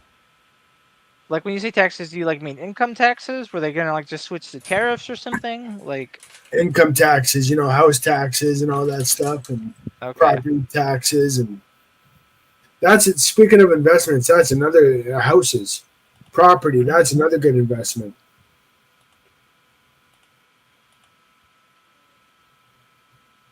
yep. The one thing that so many people can't afford. The tricky thing with houses is, um, you can buy one stock easily because it could be an $8 stock. But the house, it's you need a bit more up front before you can get it. Yeah. I mean, if you can find a house in your town or city that's a foreclosure, get it at a good price, at a steal. But then again, you're also buying someone else's problems. I mean, that's often the issue on the stock market. Like, why are people selling on the stock market? Because they need money, and some of them might need money because they're they got bills to pay or something. You don't know who's on the other side of that trade order, right? So you could be buying Warren Buffett's stock that he sold. You could be buying a guy who just lost his job and he's selling the last of his stocks to not get evicted that month. You never know. that's so My cool. friend, my friend wants to invest in buying obsolete cars if you can find them, such as '80s subcompact cars and all that.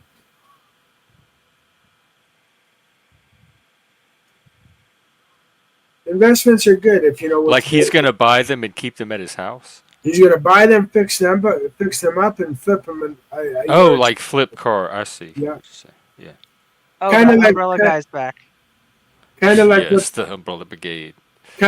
like what Vanilla Ice does with houses. So is he like one of the friendly trolls? Is that his thing? I don't even know who he is. He's so far relatively benign. He just does this Mary Poppins bit. But he Supercalifragilistic. hangs out on some really nasty troll channels that are pretty So when you hateful and said that violent. people from troll communities come here, You who are you talking about? Like people from the Destiny server and stuff? No, well, no, not Destiny. I don't know. I tried to map the Panelverse. I was going to do an entire murder board back here with yarn and pictures and everything. I gave up. There's so many different communities, and some of them are drama communities, some of them are troll communities, some of them are troll communities where they actually go out in person and harass people in public and stream it for entertainment. Um, you get all kind of trolls, and Okay, guys, I'll be back. I'm being summoned by the higher beings of this world. Oh, okay. okay. Well, tell him I said hi. I Tell him will. Satan says hi. I will. I'll be All right. back. Hell. Hail. Jesus Christ. Christ is King. Take care. Let's see. That sounds like a conspiracy to me that the government is taking our taxes and putting it in the accounts of these generational wealth families. But you're Canadian too, right, Dom? Maybe in Canada they're doing that. Yeah, could be. Mary Puffins. Mary Yeah, that's a little Puffins. more appropriate. Oh, maybe that's what LaPuffy is. She's Mary Puffins. Oh, I don't. I don't know. I don't think Puffy would troll like this. But Is she too I, much of a sweetheart? she's a sweetheart. She really is.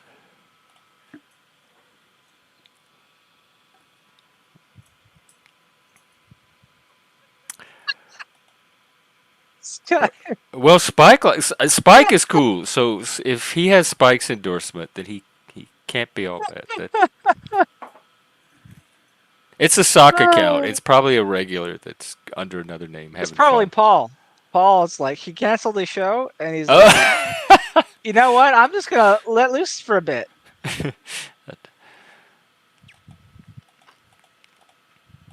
Well, he's successfully hijacking the show, so his trolling is working. Yeah. See, why would he be a bad troll? He loves puffy stuff. I love puffy stuff. Nobody loves puffy stuff Oh, more than I really? do. Spike, do you know? So this is I assumed it was a troll because they came in doing this Mary Poppins bit because it was directly related to a stream I had done talking about her. Then this all of a sudden this name shows up doing this. Man. Oh, I gotta say, if they're a troll, it's at least the funny kind. So, no loss here, if you ask me. There's a lot of chaos agents too. That if they see a healthy community or successful channel, they go and see if they can disrupt it or. So when I was trolling in the chat the last night before you knew that was me. Hey, Spike, is that you? Microphone check. Okay, welcome. Hey, Yeah, no, I Joe. had no idea that was you. I didn't take it as trolling. I was just like, oh, a new viewer. That's No, I know. No, you have fun with it. I think there's other people that hop on panel that think everybody who doesn't go on a panel is trolling. so evil Super Spike. You Cali, have a troll also too. known Look as at Super here. Gal. He has his own troll.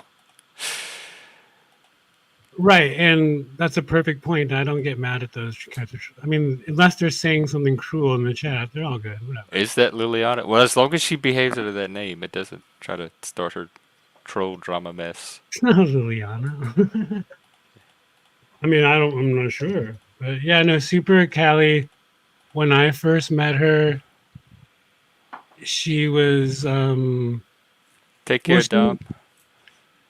I think the umbrella thing is new, but Yeah, it's a she Mary kept Poppins saying bit. these funny lines, and I wanted to copy her, and then she wouldn't let me. She like branded her statement. Oh. It was a reference to a song called "See Me Rollin'." But also a Rihanna reference as well. Which one? Oh, Umbrella. Yeah. Yeah. I'll take Rihanna over Mary Poppins any day.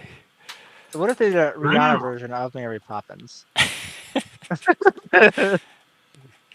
can But only she's improve good, it. See how from not my racist experience, I she's am. good. She's very sharp though. Who's super? Super Cali, yeah, she's quick. Yes. Hey, I listened to your stream earlier, Joe and Jeff. You guys, it was a good talk. You guys were having a good chat. Yeah, Thank you. I always enjoy my conversations with Jim. What part stood out to you?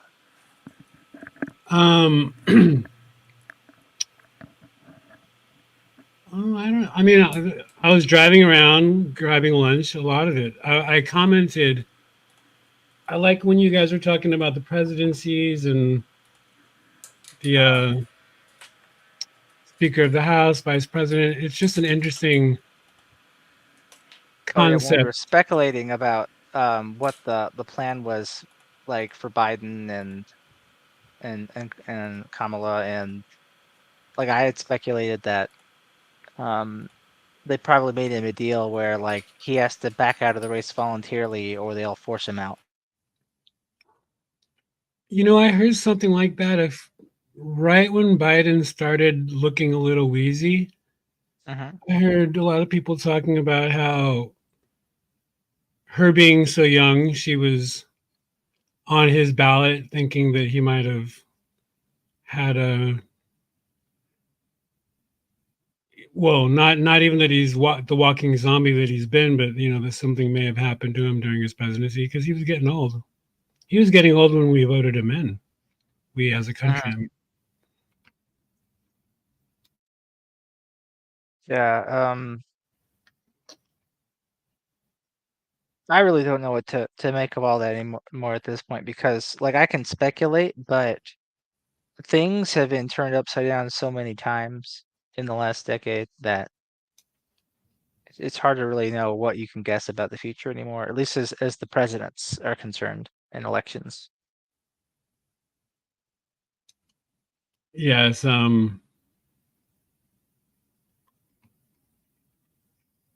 It's as Jeff has said many times when I started coming over here a few months ago. Either way, it looks like we're doomed. We got 4 years of rocky roads. Mm-hmm.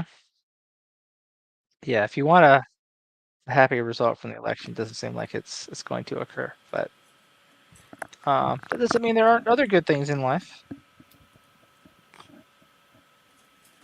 I would say in the last decade, I've believed more than ever vote local. Make sure that all the people in charge within your circumference are more important than ever.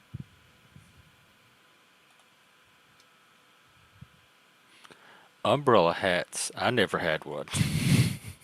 I don't know anybody that wore an umbrella hat.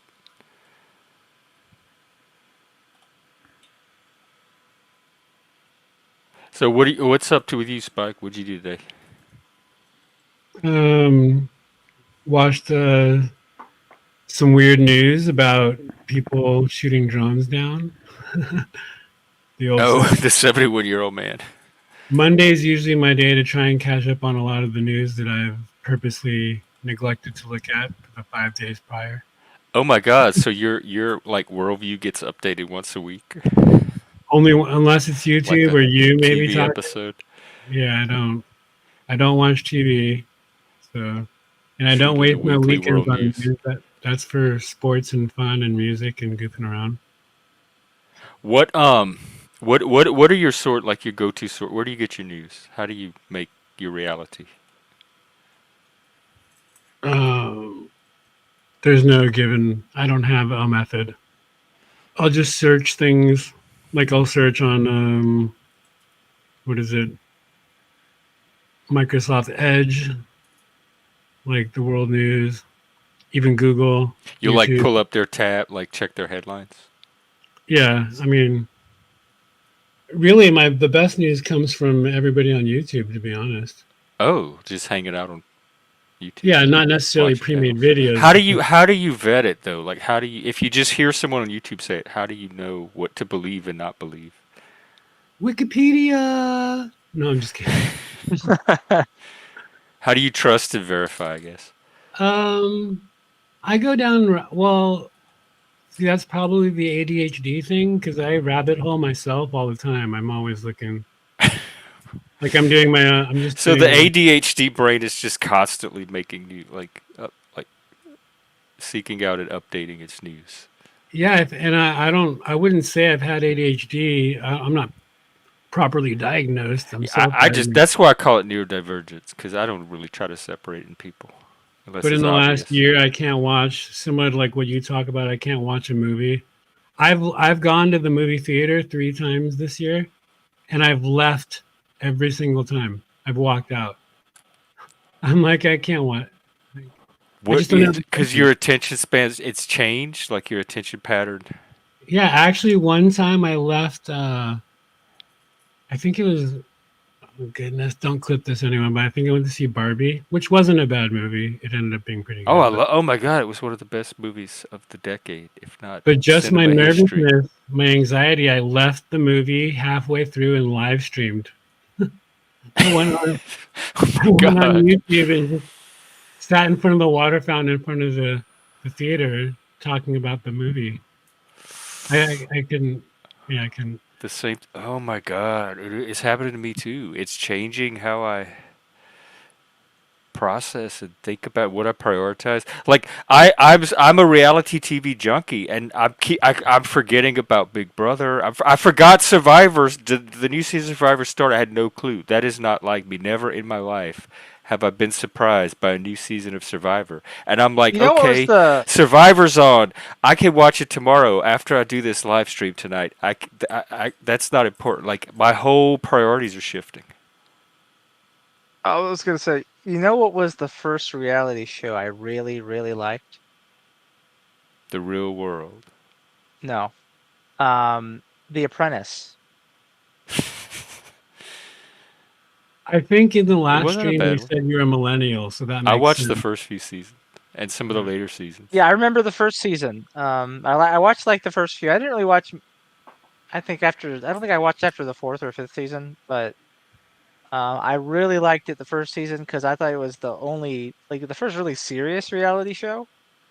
Um, and there wasn't really any other show quite like it. What Now I was think not Shark Tank serious is about kind the of other ones?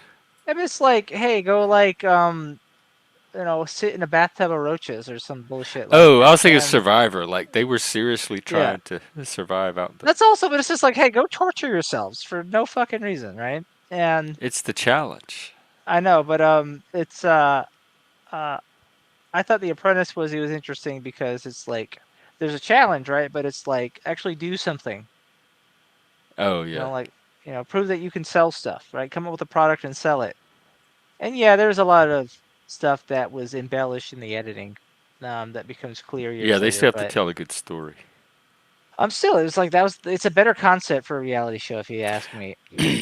They had a spoof of it, which is really good, and it called "My Big Fat Obnoxious Boss," and it was like a fake Donald Trump, and they had 10 contestants that thought they were competing for something similar to The Apprentice, but they put them through all these fake challenges, these ridiculous challenges. They made them think they would like tease them with the life of the wealthy that they could be living, and it was all phony and fake, and it was hilarious to watch these 10 people get fooled into thinking that they were entering one lifestyle where they were the butt of a show satirizing that entire lifestyle. That's funny. Really funny too is like I remember when The Apprentice was new, everyone thought Donald Trump was cool. My parents were like, "Ooh, the I Donald. never Doesn't did. that just have a nice ring?" And now like they were fans of his and they act like they never liked him. Right. How did he go from the host of The Apprentice to this racist threat to democracy, like racist Nazi threat to democracy? Nobody that watched The Apprentice would come away thinking Trump was a existential threat to democracy or this evil racist with the KKK All robe in his closet. all umbrellas Ellas matter, according to Super. See, this is what troll. This is my like work day. I think well, I'm sort of new to the YouTube universe compared to a lot of y'all. But when I first witnessed trolls, I I immediately started. Remember that show, Kids Are People Too? I immediately started. Yeah, kind of, sort of. What? Oh, let me look it up. Yes. So I kept promoting trolls are people too. Like, it's easy to call out. I know that some people get worked up when they see trolls in chat, but it's really easy to get worked up just because they don't get on a microphone. But there's a million reasons why people don't grab a microphone. So Yeah, I don't consider anybody without like troll. Like, and there's so many different species of troll. We need a whole taxonomy of trolls. But right? Where's your just the tribe? fact that they're not using a mic is not necessarily define them as a troll to me. 100% agree. Absolutely. Mhm. And just because Super. I usually hold my umbrella in my right hand. Take care, Dom. Good, good to see you. I'm totally a lefty. We'll see you later. Good night. Yeah. Good night, y'all. Thanks for hanging out. You're a lefty. With an umbrella and a cigarette for sure. Oh, a southpaw. Well, South Pra umbrellists.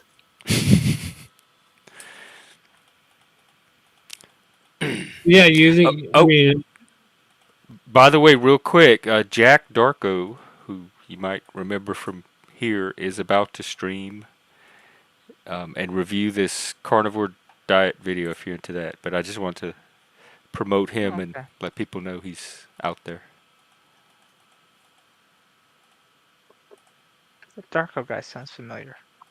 Was he around when I was? No, he kind of started showing up at PF Young's.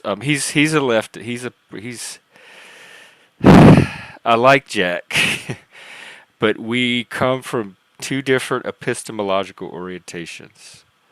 And he's very much the map is the territory, I think, and I'm very much the territory is the territory, and the map can give you a rough approximation of it, but doesn't define it. And so they have all this data showing that our generation was steeped in racism that we just weren't aware of. And they can't look past the data. They see disparities, and they see an older generation that didn't do anything about it, and it's just a divide between us. I think that's always going to be there. Yeah. They also haven't lived long enough to see like there are often plenty of reasons data can go the way it does. They don't know real racism, and they don't know real homophobia, and they're getting Yeah. the manufactured social media version and the version that's transmitted through education as narrative history, but they don't have direct experience of it like our generation did. So it's left to their imaginations what actual racism and all that is. Oh yeah, it's So I think like they have a very distorted sense of it. like black people used to have like very real reason, like if things were the same, they would have very real reason to be extremely afraid of us, right? Afraid of upsetting us, right? Like it was such that if we felt offended by something a black person in our community did, they were in big fucking trouble, right? Not in That's my like, community. well, I'm just talking about like in the South, like a century ago, right? Like that would have been dangerous for them, right? But that's not at all the way things are now or have been recently, and but the Yeah, younger generation not in can't my see the lifetime difference. even. Not in your lifetime. I'm just saying, like as white guys who were from the South, if we had been born in a different time, a lot of black people just would have been, scared of us, right? They would live in fear of upsetting us because it was that was the way it was then. Would we be conscious of that too? Like we held some kind of like cops know they have a sense of power. I think so, yeah. And I don't know how you could at that time because I mean they wouldn't even like look white people in the eye. Um, a lot of them. They would just I would pretend to feel be yes, weird sir. in that environment, but if I grew up then, like I might not know to If feel you grow weird. up and you think that's the pecking order, right? It's very different. Um, and but like nobody even has to think about a pecking order, at least based on race anymore. It's such a different world. No, except for the Yeah, left. They're the only ones yeah. concerned with the racial pecking order. I actually saw an interesting clip on X. It was Charlie Kirk, and I don't really like Charlie Kirk, but he was talking with this leftist, and she's talking about like how black people are overrepresented in prison, and it's a sign of racism. And he's like, black people are overrepresented in prison. Black people commit far more crimes than other people. That's why more of them are in prison. But it's And she's sentencing like, disparities because even if they commit more crimes, they're still sentenced that's differently. also true. But then if you look at that, it's actually the data is much harder for that um on sex. Like men get convicted more, and they get sentenced way harder than women. It's crazy. Hmm. But you are correct, Jeff. It's because like so black men and black women, the gap between them, huge, right? The gap between black men and black women is bigger than the difference between black people and white people. Um, and So it's more of a gender thing than a race thing. yeah, it's much more of a gender thing. Why do they prioritize race then? Because race, I think I think people don't feel as bad about men going to prison. Um, so like I think it's okay for men to go to prison because a lot of the same people who are activists about racial justice or whatever they call it, right? Also think men suck, right? They're feminists Yeah, and yeah. Oh yes, men deserve to definitely suffer. feminism. So if there's an injustice that screws over men, and maybe men are it's not unjust for men. Maybe men are doing things that are more violent or something, and they're It's unjust under the ideals of America of equality under the law. It's yeah. But unjust. I don't think that's the way the feminists looking at it. I think it's more out of like spite for men. So I Yeah, think I think that's so why. too. It's hard to like if you really thought it was unjust, you're not gonna be able to win a lot of sympathy appealing to men being oppressed and wanting to do I think something about that. androphobia and misandry are the acceptable form. That's the new racism or homophobia. Like that's the acceptable phobia now in society. I actually don't think it's new. I actually think it's always been around. It's just about the only thing that's left that you can get away with. Oh, like all the other ones got cleared away. So that Yeah, like I was. think women, for example, have always been uncomfortable around men, but now they just get to do it. Is And it like the black people in the South? Is it fear, like because the power differential, so they have to placate and I, I, I think some of it's that. I think it's women know. I mean, just simple thing facts is like men are bigger and stronger than women in almost every case. So women are just naturally inclined to be fearful of men. But women. One thing I've noticed about women is that they will just take the fact they don't like a man, and they will make it into some moral failure of a man. So if a guy doesn't like a woman, he just doesn't like her. But if a woman doesn't like a man, she'll often say things like, he made me uncomfortable, and yeah, yeah, implying that there's something wrong with external, him. And it nothing even really has to have happened, right? It's yeah, just she got a bad vibe. He made me uncomfortable, right? Think yes. about The the external phrasing here. locus of control. That's why words are violence and harm, and messages from the air and Yeah, all that can affect and, people. and men don't say shit like that, like to nearly the degree women do. And if you're just like an awkward dude standing next to the wrong woman, you don't even have to be awkward. She just doesn't have to like the look of you. Um, Yeah. that can happen to you. And what's interesting is like he made me uncomfortable. It's like usually like in entreaty to like get other people to not like you either. And you Well, might I have never tell the wronged story anybody. of getting kicked out of that meeting for talking with my hands, and the lady Yeah. across me said it was a sign of violence, and the whole group bought into that, and they kicked me out of the group. And it was a mental health committee. Ridiculous shit like that. Yeah. And It was all like female distress. She's scared of violence. There's this guy across from her talking with his hands. Oh, what a horrible, scary experience she must be having. We have to protect her. Whether he thinks he's violent or not, that's not what matters. yeah. It's the And emotions of this woman. like it's just this weird thing. It's a way to like um especially if we're talking about like in dating and attractiveness. If a guy thinks a woman's unattractive, he just thinks she's unattractive, right? If a woman thinks a man is unattractive, um, rather often, like he's a creep, right? He can't just be unattractive. He's often put in the box of being a Oh creep. yeah, Like there is yeah, something morally deficient about him yeah. from his If unattractiveness, yes, and it's just an interesting thing I see. Um, yeah.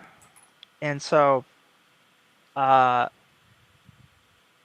I think again, women have probably always thought and said things like that about men back when there was more, commonly like sexism against women as well.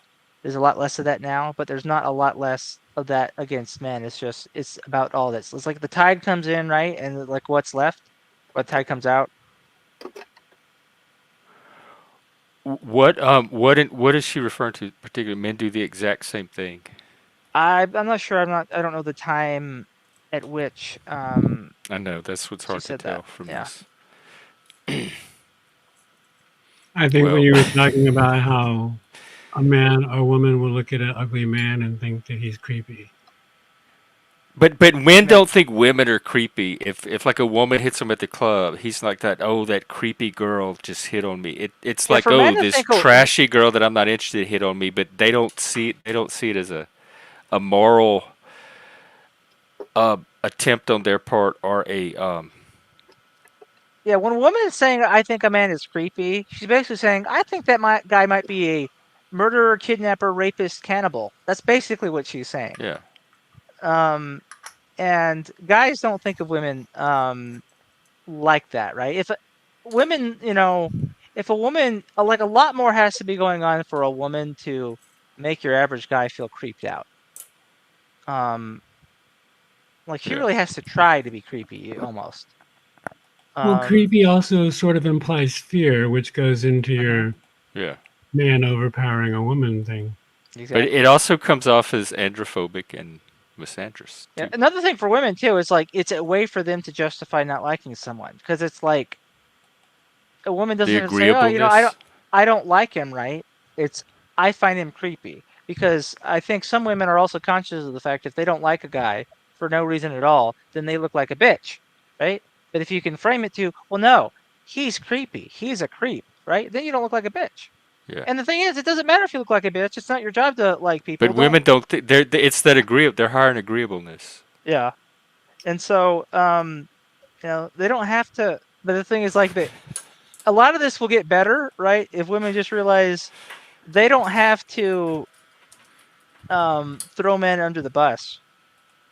I'd argue that Right, they don't. That's a choice. They're doing it you're right. It's that resentment or hostility or bias or whatever. They don't have to. There's a reason it's happening. A reason internal to them. Mm-hmm. If a man sleeps with more than one woman, he's a stud and pat it on the back. If a woman does it, she's a shut or No, whatever. I think they're both hoes. That's all whorishness. I don't know. I'm okay looking, but I've dated women that are definitely 10 times in a higher level than mine. I don't. Maybe it's because I'm in Los Angeles, but I think that men look at women as much, if not more. They might not get the idea that they're creepy, but they'll definitely look at the looks. They'll Mm-hmm. judge them based on their looks, whether they're creepy or cringy or whatever right word fits in for that person. I I grew up mean, with women. Nobody is being judged more than men by women. You yeah. would not believe the microscope that they have the ability to put men under and dissect Yeah, and I'm not analyze. saying men don't ever make like evaluations of women, right? I mean, like we do it instantaneously in our heads when we look at people and such, right? Like, you look at a chick, oh, I wouldn't date her. She's fucking fat, right? You think that quietly to yourself, maybe.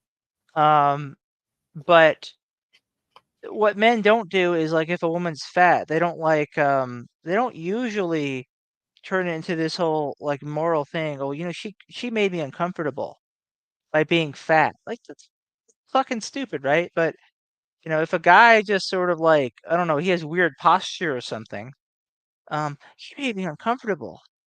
Like, what's wrong with that guy? Do you know what it's like being me?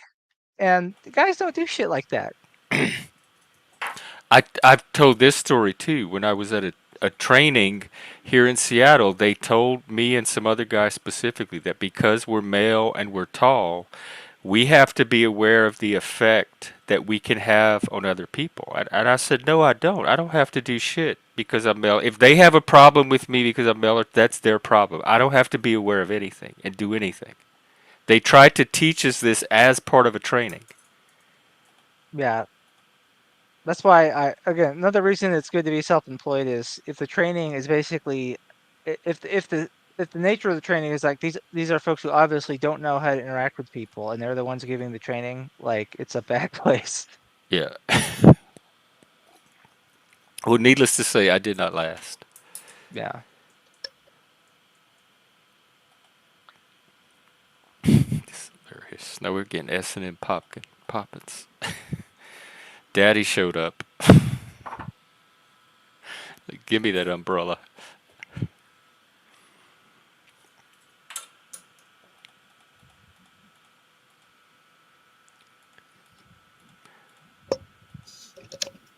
Oh, so now Super is suggesting that someone else might be trolling. Yeah, there's all kind of circular trolling here, and then sometimes some of them will end up on the panel, and then troll from the panel to the chat and back and forth. Oh man, it's But interesting that you've stumbled into this. yeah, but trolls have their play. You have to know how to manage them and harness their energy, but they can Big add sugar a over lot. big pharma. Spoonful of sugar helps the COVID vaccine go down. Let's go fly a kite. Mm-hmm. In a lightning field. Well, the bird scene with the old lady feeding the birds, that always as a child, that's the scene that stuck with me the most. That scene is very relevant today. Incel training, lop. Oh, lol. I'm trying so hard to Incel think of training. it. Trying Maybe so she hard was to. talking about that thing you were at, Jeff. That training they gave you. Maybe she Oh, was incel talking training. about that. I don't Yeah. believe it incel. I don't think anybody's involuntarily there. I think we all have agency. If you're not doing something, it's because you're choosing not to do it. I think it's all vol cell. So if like I say, oh, I can't get laid, but I could go to a prostitute, but I won't because I don't want to. Then I'm a volcel. Yes, you're Okay. voluntarily celibate. There are options.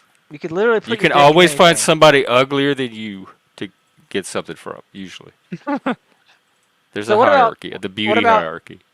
what about like for practical purposes, like um, having sex with someone that you also like, right? Like I think that's sort of like the practical use of the term. I mean, I understand that's not the same as involuntarily celibate to its hardest use, but I don't think that was ever really Oh, the so it's idea. like a qualified type of, not just any sex, but a certain type of Right, like sex. in the general sense, like when people try to get laid, almost everyone who tries to get laid is trying to do it with someone that they also like, right? The idea is that Not everybody, at least not in the gay world. Like some people don't want attachment at all, and they get freaked out if okay, there's any kind of, if you think you're ever going to see the person again. gotcha. Well, I kind of feel like for practical purposes, like if we rule out Gay freaks. um so yeah, like if you rule out like prostitutes and just people that um you would never be seen in public, and we're talking about just more normal types of like, you know, hookups or just even dating people in it that you want to date and having sex with them, I think there are people who could be considered incels. I think we should have outlier dating and start a dating service for people like us. Um, A bunch of spurgy no, I dudes. still think it's voluntary. Like if you're, because maybe I'm optimistic. I think anybody can find that too if they look hard enough. Like I would never rule it out and just give up hope just because you haven't found it. I would keep searching until you find it. We have somebody in the back named The Truth. I'm a little. I don't know who. Just tell me a little bit about yourself in the back, so I'll know who you are and maybe bring you on.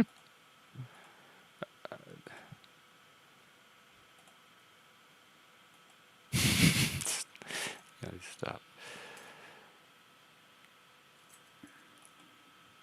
Yeah, I don't buy this. There's too much victim mentality and passivity and external locus of control. I think incel is part of that. I think this whole generation is so coddled that they didn't really develop a sense of agency like Gen X did or resiliency.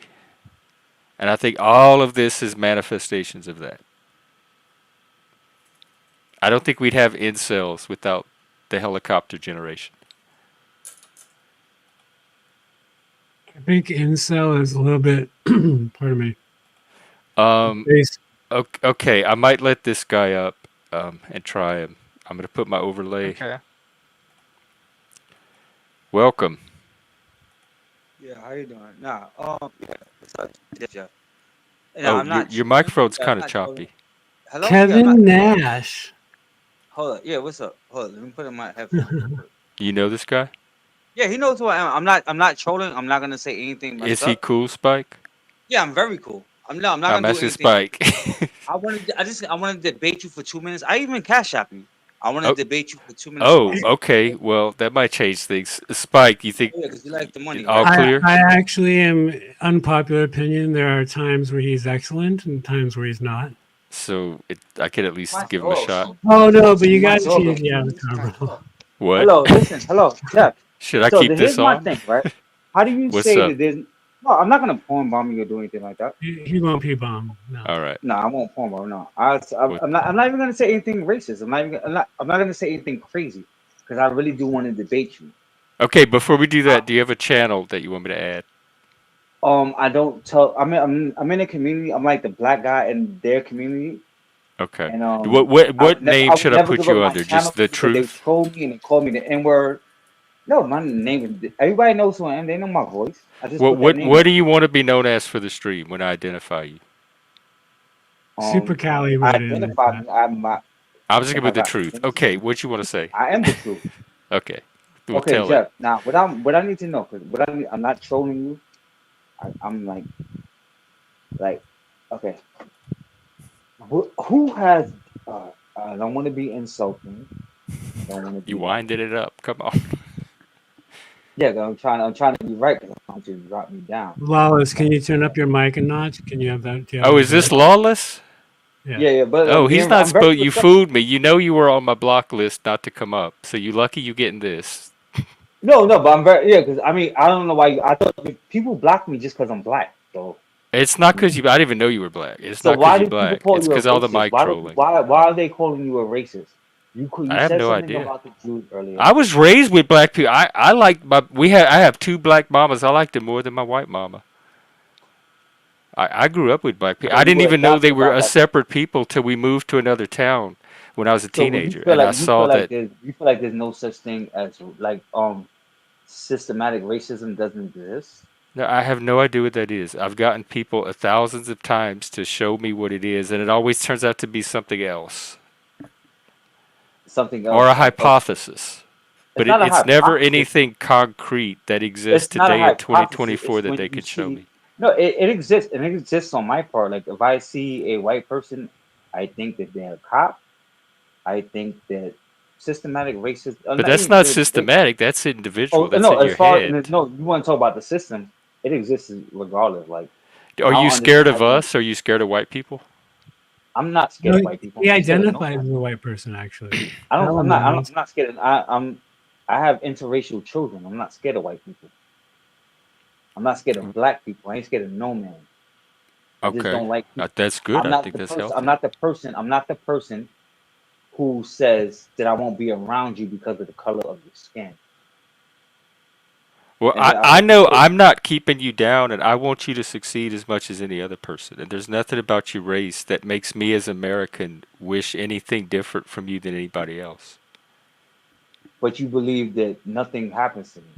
You believe that I should not I have don't what. know your story. Like I believe things happened to you personally if you tell me they did, because you have your personal story. I don't think that you can extrapolate from that to that there's a racial crisis that we need this $1 billion DEI bureaucracy to solve.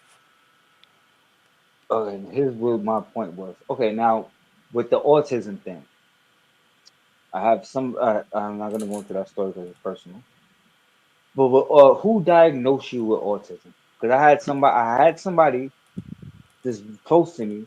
I'm like, how do you judge and say that your son is autistic? You just decided to say that he's autistic out of Well, nowhere, and why? when they're developing and in school, it shows up in different ways then than as an adult. But for me, it was Who was the doctor who self-diagnosis. diagnoses you? Initially, it was self-diagnosis by recognizing myself in other autistic people, and then I eventually was able to get an official diagnosis added to my Okay, record. so But I could diagnose the myself best the way same way. to self-diagnose is to find other autistic people and see how much you reflect off each, like how much you I recognize reflect on a yourself lot in of them. millionaires, and I want to be them, so I could self-diagnose myself as a millionaire. Yeah, sure. Go ahead, see what happens. Nothing at all. But Like so, millionaire is that's like a social category, there was but no, but yeah, okay, autism but is there was not. okay, It's like with developmental. bipolar. No, it was the same thing with bipolar. They were saying that a lot of blacks and Puerto Ricans are bipolar with bipolar, and a lot of people were falling into it and saying, "Okay, I'm bipolar. I'm bipolar." You never went to the doctor. You never sought self-help for yourself to call yourself bipolar. Nobody diagnosed you with this. You just made up a disease and say you have it all of a sudden. All of a No, sudden. well, it's a real thing that people do get. I don't have it, but it's a real thing that people do get diagnosed with. But Is that what they you say that diagnose you you with? Is that what you're saying? have I been diagnosed with bipolars and Yeah, schizophrenia? I take I didn't medication to even know calm about me that. down because like, for my violence, I'm a very violent person. Like I'm violent. I'm a violent, convicted. Yeah, whatever. Anyway, I'm a Well, violent person, I hope you have a and way to manage that at I try not least. to be violent. I wish that, but that's just things you're born. Not born that way. Whatever. No, you're not born that way. Not at all. It's just in you. Whatever. But you doing okay now?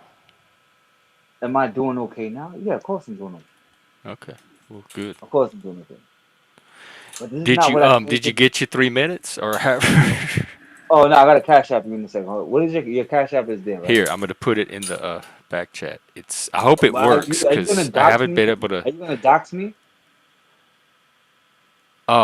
No, Oh shit. I'm gonna Uh, put mine in the back. It's not gonna dox you. I'll put it in the main chat too. You just it's my name, Gen X Jet, but you but have to put a two you threw after it. me off though. I wasn't able to have my debate with you for the 3 minutes. Right. Well, I can give you that. All right, Hang on. now Let what me do we? Yeah, you like you totally. Yeah, you're very manipulative. You really are. In what way? Cause you just threw me off. I came up to do the Well, debate. no, I didn't throw you off. That's your thing. I didn't do anything different than I would do any other time with anybody else. So if it threw you off, It we was could it was readjust. definitely. But you got thrown off because of you. I think that would be like something that Satan would do. Throw you off your guard. Throw you off your game. You will have a chat with him and find out what happened. I But would I know never. I did.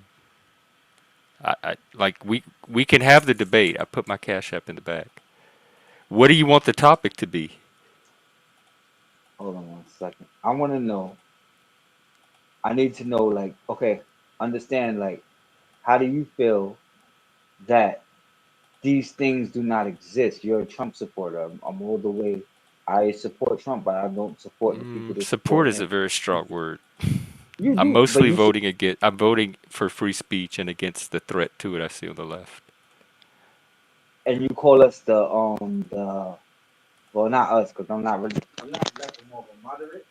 You call us the Oh, you cut out. hateful left. Truth. Hold up, my headphones just dropped. You call us the hateful left. Uh, he's still not coming in. You said the hateful left, right? Yeah, not all of the left. There's a strain on the left that I think is motivated by hatred. So The there's nothing rabid on the left. right. Is there anything on the right that's motivated by Yes, I hatred? think there's hatred on the right too. Absolutely, yes. But I think I think the hatred on the left is becoming more normalized, especially with like rhetoric of Trump So being this threat your and comment earlier, possibly resorting to violence, like that kind of stuff. your comment earlier about Jews doesn't conflict You'll have to around. remind me what it my- was. I talk about Um. them a lot. Okay. No, I can remind you about this one because it kind of offended me before you blocked me. When you said there's no black people who are getting beat up in 2024, or people who are saying there's black people walking around getting beat up in 2024, you don't believe this stuff still goes on? I don't remember saying that. Yeah, I You hear believe what I'm black saying? people get beat up, just not in the numbers that is a crisis. And not in the numbers, it's a crisis. So how Yeah. much people have to lose their lives for it to be a crisis? When somebody says, I rebuke you in the name of Jesus, and a police officer decides to pull out his firearm and shoot that person in the face Yeah, because he that's called them one a terrorist. incident. That if that were Okay, happening all over the okay. U.S. and all the states, that would It be a happens. crisis. It happens all over the United States. People are My saying in the friend name sold of a bag of Jesus, and weed. cops are pulling On, their guns out and shooting. I don't no, believe that. and not in that way. Don't. Ah, You want to be okay. So sarcastic. You want to be you're already sarcastic. forming elements together into a narrative. Then No, it's not a narrative. It happens. I've it seen it. is. It My friend absolutely sold a is. bag of weed, ran into his house. The police kicked down his door and shot him in front of his grandmother. A Well, police officer went to was it police legal station. weed or illegal weed? It did not. Does Oh, it it matter whether matters to he died? me. It When matters. I'm evaluating the story because it He does deserved to die, mitigate right? some of the So he sympathy you're so trying he to milk deserved from to it. die. So he deserved to die. So he deserved to die, right? No, I Did didn't say Emmett that. Till deserve to die? I just asked a question. See, you're doing Whether it's narrative was it too. okay? I'm not doing narrative. No, it was Yeah, this illegal is weed, rhetoric. but it didn't matter. It's not rhetoric. It's not But that's rhetoric. okay. That's all part It's of debate. okay. And then yesterday you saw the Birmingham shooting, right? Yeah, I heard. And you I don't spoke know the about it. details, and I know that count Yeah, keeps but going up. you did not mention it again. You did not mention it again, Jeff. You never said nothing else about it. Why? Because I it was did a come bunch up. of black people. Because it was a bunch of So you black think people it's racist that killed because I read a headline about the Birmingham shoot and didn't follow up on it? That and makes me I think you racist. saw it. I think you saw it, and I think you saw it. and you seen which race it was, and you're like, okay, this is Well, racist. you can think whatever crazy thing you want to think, but that is That's just my not opinion. true. You can have it. If you want to have a That's my false opinion. opinion about reality, I'm not going to try to rip that from you. Okay. Is there All anything right. else you So want to debate? and then was there anything else I wanted to debate? Yeah, Spike. Yeah, and then Spike the same way. How? Oh no, but with your The other white guy, situation here, Joe Spike. who's the other? No, I'm talking to Spike. No, I'm actually Oh, talking to okay. you. Now you have the other white S guy, Mike, right? I know you don't like things about him. I was his protector. I was his savior Wait, throughout his. we're not doing mic drama. That's No, not. we're We not we doing. can do I don't do mic drama. I don't do mic politics. drama. It sounded to me like you We're, just were we're, talking we're about doing. Mike. So move No, on we're from not that. doing. All right, yeah, we definitely. I don't do that. Yeah. Sacrifices we sacrifice. But what I want to understand from you is why do you feel that this doesn't exist? As like, what part are you part of the hateful right? Cause I don't know. I'm not part of the hateful right. I'm an enlightened So you don't centrist. know, you don't understand. You're from Louisiana, where 'Cause we don't when understand things down there. The good thing you have you here to explain it to me. I got family in Alabama, bro. And I would never. I had my mom left Alabama because of things like that, because of how I that believe deep that dirty because South. things like that happened in Louisiana back in my day, but they're not now. Like all of that How stuff can you? has, It still happens. How can you yeah, say but not to the degree it was back then. what? The, Even what in my degree? day. Okay. So can I ask you a question, sir? Okay. So there aren't. Let's say there aren't. I'm not going to use that. Let's say there aren't robberies. There's no degree. There's no degree. This Yeah, should never happen. It should never there's be a free. degree. Like if you Well, want to there say that you're is. gay, right? So should there be a degree on gay people getting attacked I or have things no idea happening to what you gay talk. people? You lost me, dude. No, you said you don't believe that it doesn't. It Right, happens, which you're but not to the. describing that your mom fled Alabama from is not happening at the same frequency as when she fled it from. It might Oh, still be people. happening, but Oh, not it's at the happening. same rate. It's improved, just like homophobia has improved. The people that harass me for being gay is almost zero compared to like 30 years ago, where it might be 9 or 10 here and there in any random group. So the number has been going down. That's why I say not up. And the fact that it's going down right tells me it's not a crisis. In fact, But it's I not a saw crisis today. I think for. Well, it's not a crisis for Black Americans to be constantly they're number not. one That's not poor. happening at It's at a scale where it's not we it's need to not happening. prioritize it. Is what I'm saying. Just like the suicide This rates. needs to be prior.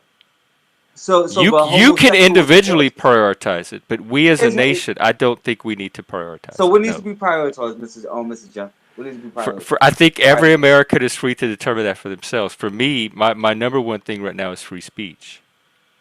Free speech. Yeah, keeping the internet free to speak on like it is now, instead of But having it you be won't allow people. You encroached won't allow people to upon say or what they want to restricted. say.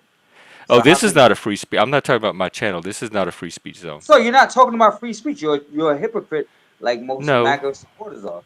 no, I'm talking about free speech under the United States. Not So necessarily free what I speech is do when a here in my police little officer. private space. So I when a can make police this officer. as I'm So like I'm free an to A1 make order. this as free or restricted as I want. I'm an I'm not, A1 those are order. we're talking I about was two A1 separate order. things. No, a free speech. So like you would see me record a police You officer. need to educate yourself on what free speech in the I'm U.S. is very because well it's a educated. very specific thing. It's not It's just very people being able to specific. talk whenever they want to talk. So That's what? not what Who? free It's speech not is, and people that's being not able what to I'm talk. talking about. Who's supposed to tell me to shut up? In America, I should be able to Well, speak in I'll America. give you me for one. There's one answer right now.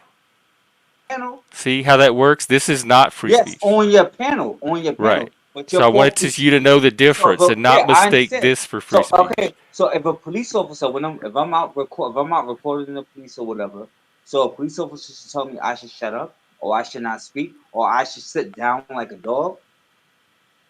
No, I It's mean, free I don't speech, know right? the situation of the law, but if you're just standing there innocent and not doing anything and filming, no, I don't think they So should say all if that. I'm filming the police, or if I'm But I saying don't know if words they're out my working a mouth, crime scene or what, so I just generally take direction from the police. But it sounds like you're maybe Sound like instigating, what? kind of.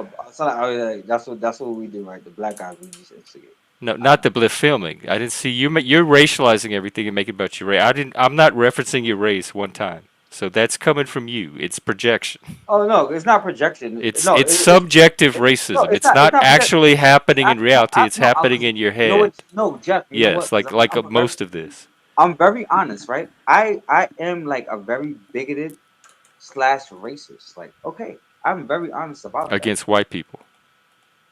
Against a lot of racism, white people are one of them. Yes, I am.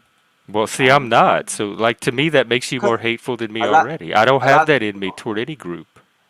How could you say that? And like towards any group. Because I don't. I know how I feel about things. That's how I So can how say did you it. say about what did you say about the Jews this morning? I say a lot of things. What in particular? I What mean, I did the did. Jews? We watched the whole video on Israel today, so Israel came up a lot. And okay, so you believe in genocide? Probably, yeah, I heard that Where are earlier you getting this from, dude? from your own Did mouth, you from your hear word. me say anything about genocide on the stream today at You any oh point? not on no, not You today, said not today, something about the Jews, but I didn't say anything about that. not So today, you're not today, not already today. off. A couple of days ago, you said about the beepers or whatever that Okay. Hamas are a bunch of terrorists. How is Yeah. Hamas terrorists? Go Hamas look has up October 7th. That Hamas. was terrorism. Okay, And this but is that's Hezbollah with Hezbollah. And the How is pagers. Hezbollah? That's a known terrorist Hezbollah group. is Hezbollah is also a government. So Who what is it fund- about the Jews you want to address? Because this debate's going to wrap up soon. You've already gotten way more than you asked I, for. I, You're very I definitely, generous. I'm a I benevolent definitely do that. dictator. A benevolent dictator. No, I don't want listen. to throw you off. What about the Jews? No, you know what you said. You know what you said I earlier. said, tell me what in particular, because I said a lot of things. If you have a specific thing that I said that you want to address, this is your opportunity. Otherwise, I'm going to send you on your way. Well, yeah, you can send me on my way, Jeff. All right, let's do that. All right, back to the show. And don't forget that Cash App. That's my mental health fee for my own mental health. That was an interesting character. So Yeah, that cat might have been recognized. that might have been a bit. That's another thing about here. You never can tell because some people will kind of produce things for content. Like some people will pretend to have conflict but not really be fighting because and then they can monetize it as content on their channels, etc. So you never know what's real or not around here. You just kind of have to Wow. take it as it comes. I didn't realize this whole aspect of like the YouTube Oh, it's streamer welcome to the world panelverse. existed. Right Man. now you have your little pinky toe on the edge of it. Be careful.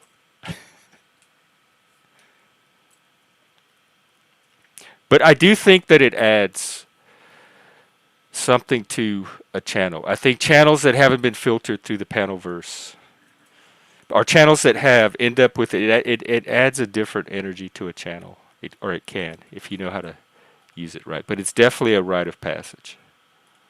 Okay. Yep. See, we'll never know. We'll never know. I I told her suspect I some don't of see it was umbrella color. authentic. Do what? He sounded pretty for real to me. I Like was some of saying it sounded like authentic racial grievance and experiences that might have actually happened. Like it's not beyond belief for me that he would have caught the attention of somebody in his lifetime. And I was saying to Super Cali, I don't see umbrella color, so that's why I didn't ask this. Oh, Yeah, okay. he See, seemed pretty real to me. apparently they know him. Like I said, a lot of these people are from drama communities, so this is their new stomping ground. Okay. But I have an agreement that this is drama light, and this is the sanctuary, and they can do most of the drama on their other channels, and they can come here to take a break from it, have other types of conversations, and every now and then we can talk about the drama and try to dissect it and learn from it, but they're not supposed to come here and actually produce or create the drama. And that was our deal. So if I come here frequently enough, eventually they'll come in and want to start talking to me. Yeah, Okay. their tentacles will start wrapping around and pulling you in. That's fun. Yes. So My mic has been muted. I've been trying to say a couple of things. Lawless has been on my panel once or twice. I've only started doing open panels maybe the last 4 months, but I will say that sort of like Mike, he actually respects your panel. He behaved pretty well tonight. I He mean, did. He honored the agreements he said he was. He said he was not going to pour bomb. He's here to debate. He's going to answer, and he pretty much stuck to that. KT, that's some interesting because that's not what you said on your little comment on Saul's video of me with the arrow through my neck. So, you have quite a range of takes. All right, go ahead, Spike. no, he's just somebody that a lot of people may not agree with. He has a different way of approaching a topic. Yeah. But I find him, whether I agree or not, I actually find him. So you think he's legit? Like that was his. Yeah, I legitimate- think he had some thoughts that he's been wanting to get out probably for a while because I think he said he's been blocked. Oh, is he? Well, maybe because of something he said in chat. No, I don't know. You said he was blocked on streamers. I don't know any of that stuff. But he's Yeah, I probably did block him. If he was trolling Mike or something like that, I probably did. yeah. So yeah, if I have you blocked, just come on stream if you're really burning to say something. Good But to know. other than his mic being horrible, I wanted to hear what he was saying tonight. Fix your mic, Eric. All right. Well, this was interesting, Jeff. It's getting late over here, though, so I think I'm going to retire for the night, and I'll catch you later. It was great, Joe. Thanks for stopping by. Peace, Joe. Well, what's up? Number 2. I know. What do we do? Do you have a topic, or is this Not it really. for the night? Well, let's see. I'll check out. You talking about Joe? He doesn't really have one yet. He was talking earlier about possibly starting one. Oh wait, hang on. We have Busker. Can come up.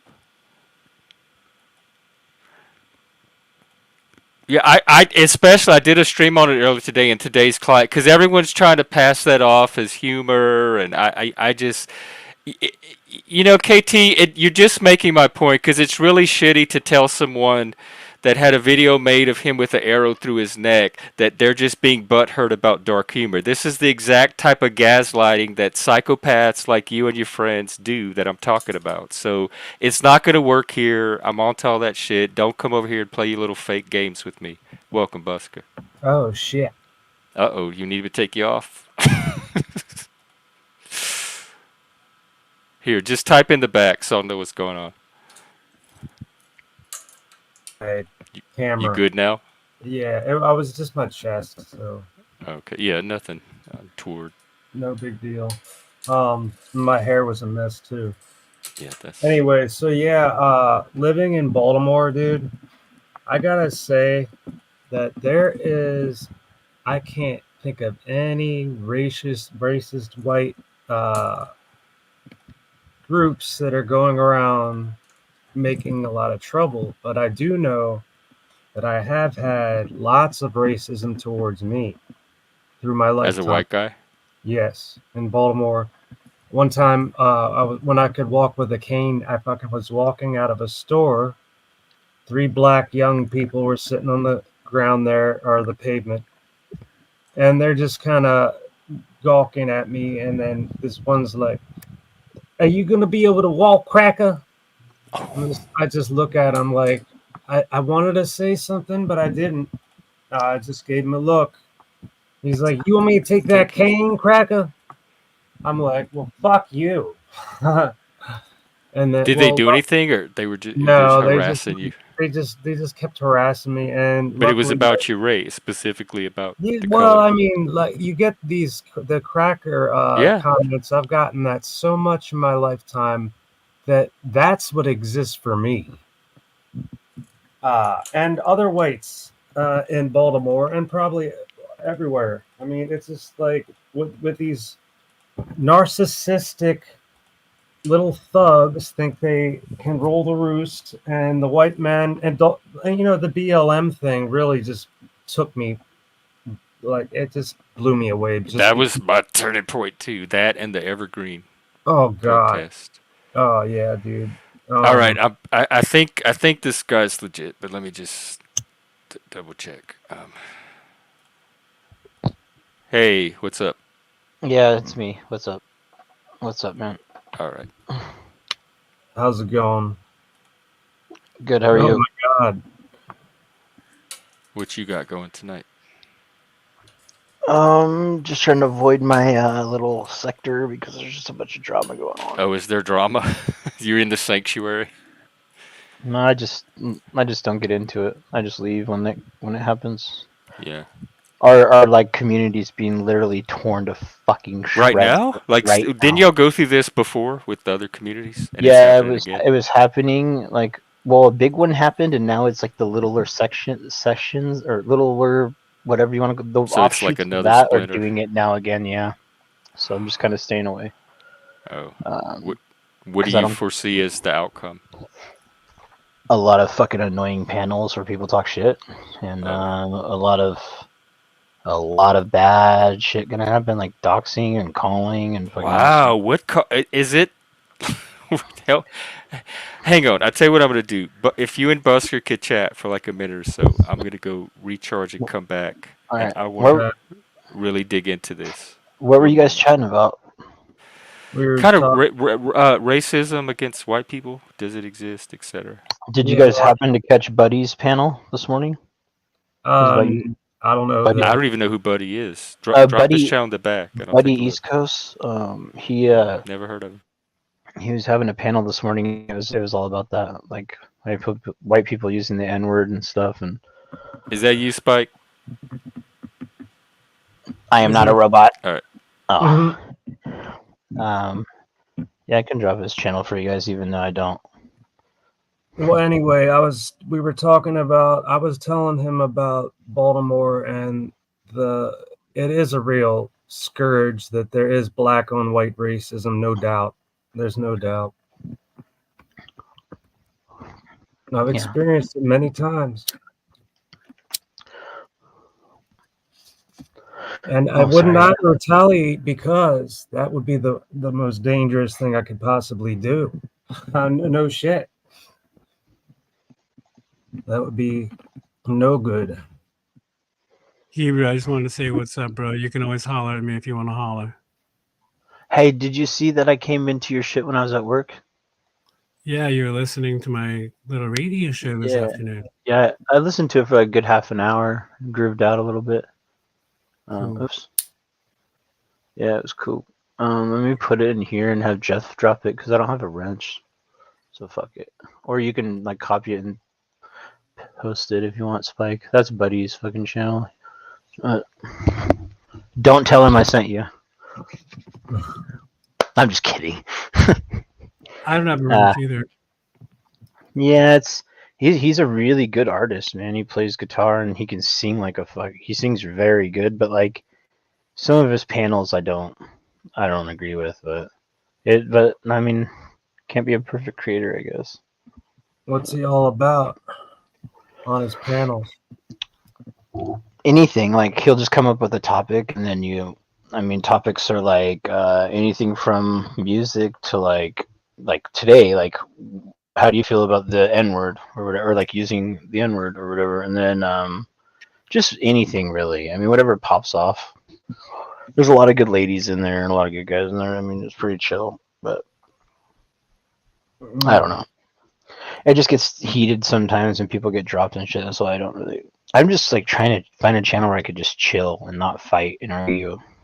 Oh yeah, dude. That's what I'm constantly looking for on here, because the drama channels, I just once it gets like about 10 people and they're all arguing about shit, I'm just gone.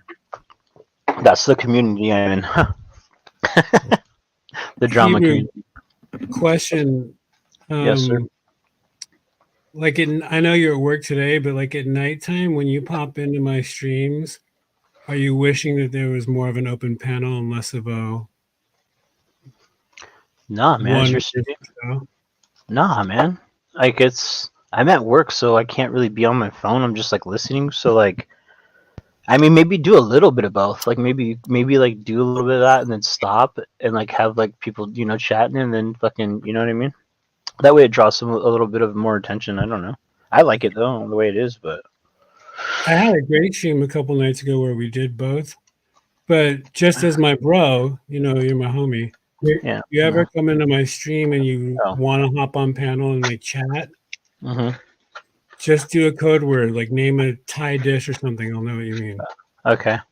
You know Well, what I mean? I wanted to I came in while you guys were doing that music shit, the music questioning or like questions and shit, and Yeah, I was too busy. Like I was trying to like do something, but I really wanted to stay, but I couldn't.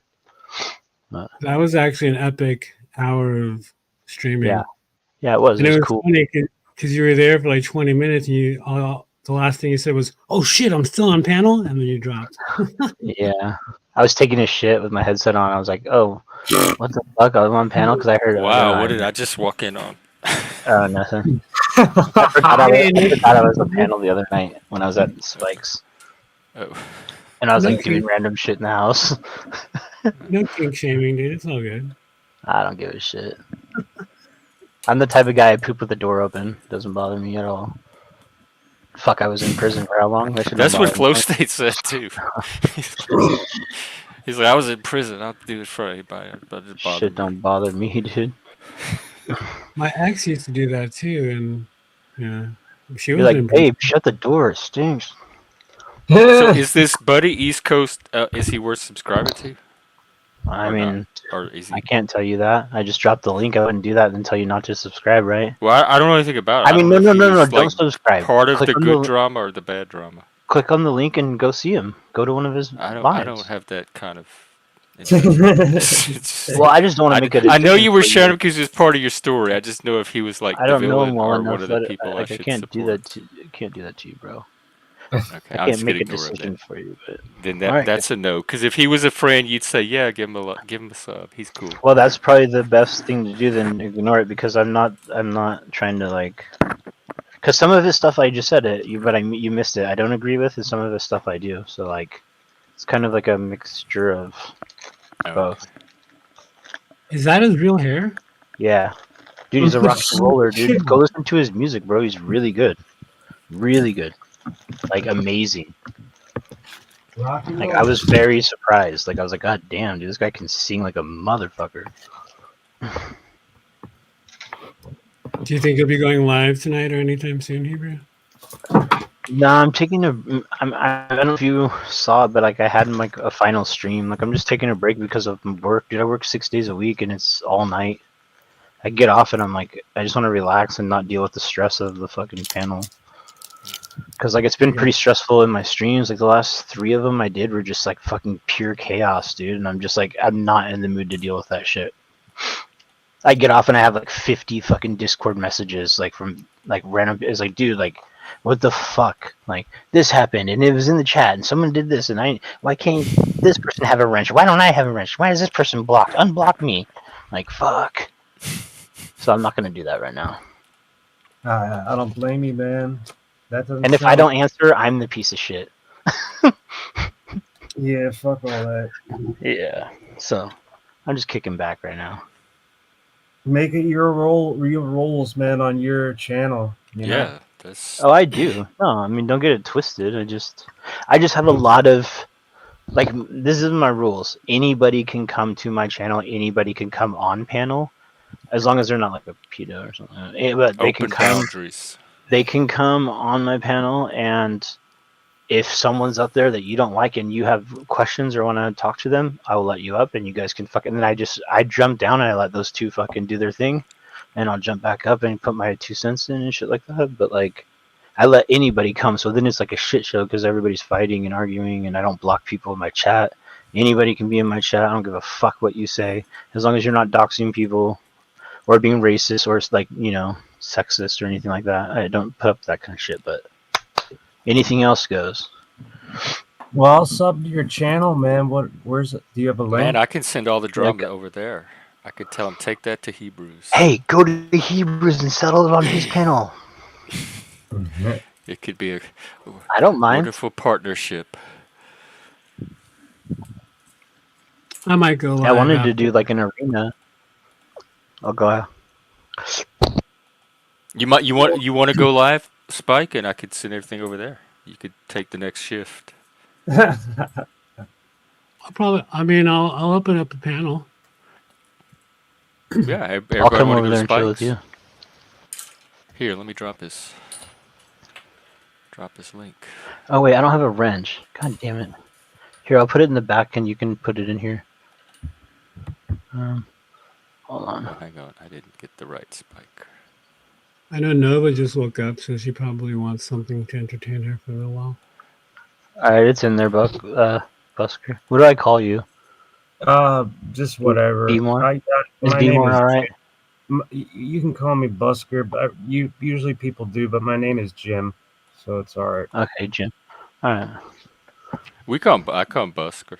Yeah, I mean, I actually, it reminds me of going downtown and busking every time I hear that. So it's kind of nice. I mean, Alright. it's all gone now, but like it sounds nice to hear. Busker, yeah, I want to go busking. Shit. Thanks for the So, sub, yeah, I appreciate that. Yeah. All right, and here is Spike's channel, everybody, if he starts the stream. Birdo dinner, bird poop heaver, yep. You know it. Wrenches cause problems? I don't even listen. Like, if someone And asks they me for a also wrench, solve problems.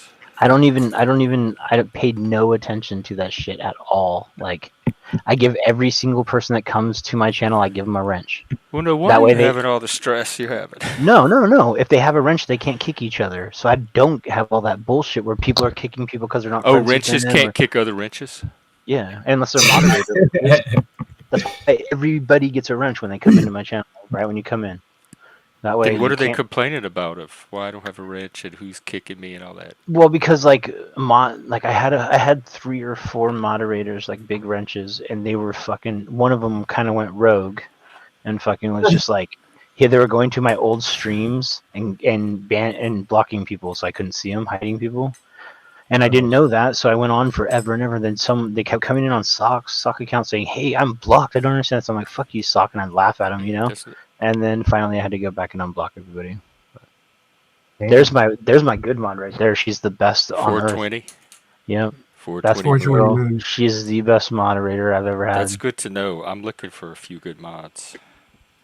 Yeah, it's good to have a mod who doesn't have adversaries, because Yep. what a mod can do is they can look up people's channels and they can start like snooping on everyone. Ooh, that Which- sounds like a great job. Well, it's also a reason why I think a few channels have modded me, because I'm just chill. You're Like, I not don't loud. have- I was thinking, oh my God, Spike, you were one of the people I was thinking about. I'm like, I would feel so comfortable giving Spike a wrench. I think he's If you're not proven like himself loud and as you don't put yourself out pretty there. and shit. steady, solid, impartial, reasonable, observant. I don't have any enemies that I know of, at least. Yeah. Love you, Moon. You got a great Yeah. social game. Yeah, I know. I'm I'm a modded piece in of the shit. biggest. I'm a channel. piece of shit. I know. It's all right. No, I like you too. No, I'm kidding. Nah, I mean, there's times. I have times. I guess I don't know either one of you that well. So why am I so comfortable with Spike, and with you, I'm like, I don't know. I would need to get to know you better. No, I don't. I wouldn't want to mod because Just the impressions that different people can make in the same amount I'm of time. always around, bro. Like I go around everywhere. Like I go to like probably 30 different channels a night and I probably go up on about 10 of them. Wow. So That sounds You are cool, kind actually. of That's a like bar skater. hopping. I'm a fucking panel whore, dude.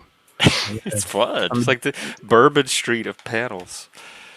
Yeah, Like a good analogy.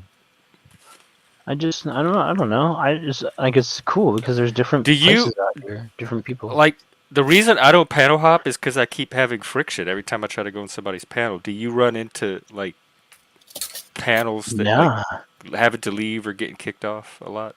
nah. See, the thing is I'm like kind of dipped my toes into like 6 different communities, like different types of communities, and I've had like little beefs here and there, maybe with like a couple people in each one, where I just don't like somebody, and then we talk shit, and that's about it. But I don't get involved where I'm like one of those people that you jump in and everybody's like, fuck this dude. No, like they don't mind me being there. I might be annoying and I might be kind of a little bit dumb and not have very much interesting things to say, but like I try to be cool. Like I'm a nice guy. Like Yeah, I don't try to be a that's my dick. impression.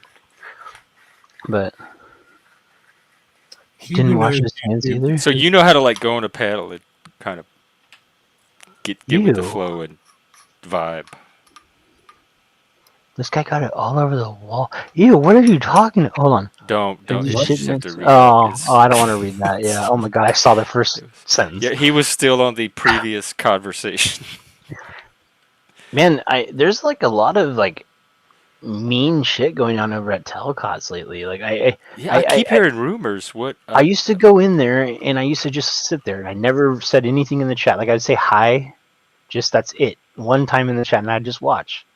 And I did that this morning, and it's just like everybody's nasty over there right now. Like, they're just mean, like they're His getting is a like a little. big troll vortex, so probably because he lets them on. Troll vortex.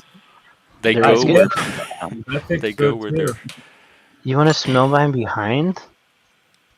Sure, you can lick my Fermunda too if you want. I don't really Uh, care whichever one you want to do. Are you Anyways, talking to your um, pet? What? I'm talking to your chat. Oh, okay. I wasn't. Oh, okay. I wasn't paying I'm attention. good. Are you here to troll, old man? Oh, All don't. right. Do I you didn't know mean to him? put you on blast, troll. I don't do that. I just can't tell if he's here to harass No, or I'm if just saying I'm he's. not ratting you out. Like I don't. We'll see how he I don't does. want to rat out a fellow troll. Well, he did. Troll gang. He just did. There's. I I just know I don't put him want the on blast. malicious I didn't mean to trolling. put I him don't on mind blast. playful trolling. So Scout, Spike. Sorry, I was looking at my dog. Spike, when are you He's just talking damn it. shit. When are you See, this gonna is do the what? most ambiguous troll because he seems like one of the harassers, but he's so like meta ironic about it. I No, can't he's tell. not. Nah. You think I Dude, should just kick him, let him do his block thing. him? No. As long as he's not being fucking like really bad, like dude, Yeah, but here's the thing: it doesn't take him very long to get to that point. Jeff, it's good to have some like it's good to have funny, like playful trolls and a little dirty here and there, like a little Yeah. mean here and there. But like, We used to have resident trolls here. but do your thing. It's your channel. I don't give a fuck. I let them troll the fuck out of me. I love it. I always highlight their messages and put them on my screen. This is That a way, brand new chat. This is brand new, so it's a troll. It's somebody here to. Oh. Yeah, I think Skeleton old man. Well, what's his photo? Can you see it? I can't see it from here. some old skin. I can't tell if it's AI or a real photo. It's not Some like your high skinny school old photo man. or anything. It's not. No, Okay. it's not me. It looks like Frankenstein with an afro. Maybe it's like Well- an AI version of me. They gave it some prompt. It might be that Saul guy. Spike, I'll keep my eye on you if you go live. I'm gonna hop out of here and get something to drink, and take my dog out because he's fucking whining like a baby. So But Hebrew, you know that the key to the universe is actually. thank you. I knew he was gonna do that. Wait, are you the one that was leaving or Spike? Were you the one just talking about leaving and Spike dropped? Oh, they're all left. They're following each other. All right, Busker. I guess I'll wrap it up. It's been an interesting night, as usual.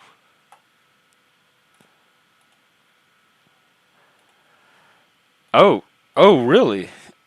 Well, Julius, welcome. You're just in time to watch me wrap up. But yes, we are a very male-friendly panel. Also, neurodivergence, autism, etc. So, I'm here every day. I stream quite a bit each day, sometimes 2 or 3 times a day. So just keep checking. If you're not subscribed, give it a subscribe, and it'll let you know next time I'm on. Probably tomorrow morning. And yeah, glad you found us. We talk a lot about men's mental health here. That's one of my primary issues. That and free speech. which are related to me. I think men need to be able to talk and think. Free speech to me is really, it's free thought. And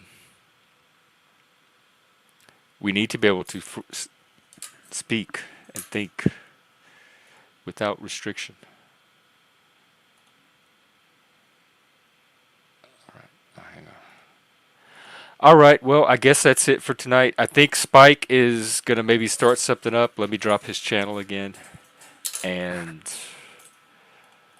I'm going to see y'all tomorrow. Thanks again, Spike, Hebrew, Busker, Joe, Derek, Eric, everyone else. And we'll do it again tomorrow. All right, everybody. Take care.